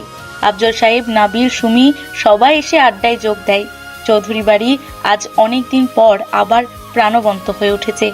যে মেঘলা একদিন এই বাড়িতে অপমানের বোঝা মাথায় নিয়ে ঢুকেছিল, আজ সেই মেঘলাই এই বাড়ির সবচেয়ে বড় শক্তি। জীবনটা আসলে খুব অদ্ভুত। একদিন আমি আমার সব কিছু হারিয়ে পথে বসেছিলাম, আর আজ আমি সব কিছু ফিরে পেয়েছি। আয়ান, তুমি আমাকে নতুন করে বাঁচতে শিখিয়েছো। তুমি প্রমাণ করেছো ভালোবাসা দিয়ে দুনিয়ার সব অসাধ্য সাধন করা যায়। আমি তোমাকে অনেক ভালোবাসি আয়ান। মেঘলা আয়নের দিকে তাকিয়ে একটা মিষ্টি হাসি দেয়। আয়ান চোখ টিপে মেঘলাকে ইশারা করে। তাদের এই নীরব কথোপকথন বলে দেয় তাদের জীবনের নতুন একটা অধ্যায় শুরু হতে যাচ্ছে, যে অধ্যায়ে কোনো কষ্ট নেই, কোনো অপমান নেই, আছে শুধু অনন্ত ভালোবাসা। বিয়ান যখন সিনিয়র বউ হয়ে এই বাড়িতে এসেছিল তখন সবাই তাকে অবজ্ঞা করেছিল, কিন্তু আজ সেই সিনিয়র বউ তার ভালোবাসা, আত্মত্যাগ আর বুদ্ধি দিয়ে সবার মন জয় করে নিয়েছে। বয়স বা পদবি নয়, মানুষের আসল পরিচয় তার কর্মে আর তার হৃদয়ের বিশালতায়। মেঘলা সেটাই প্রমাণ করে দিল।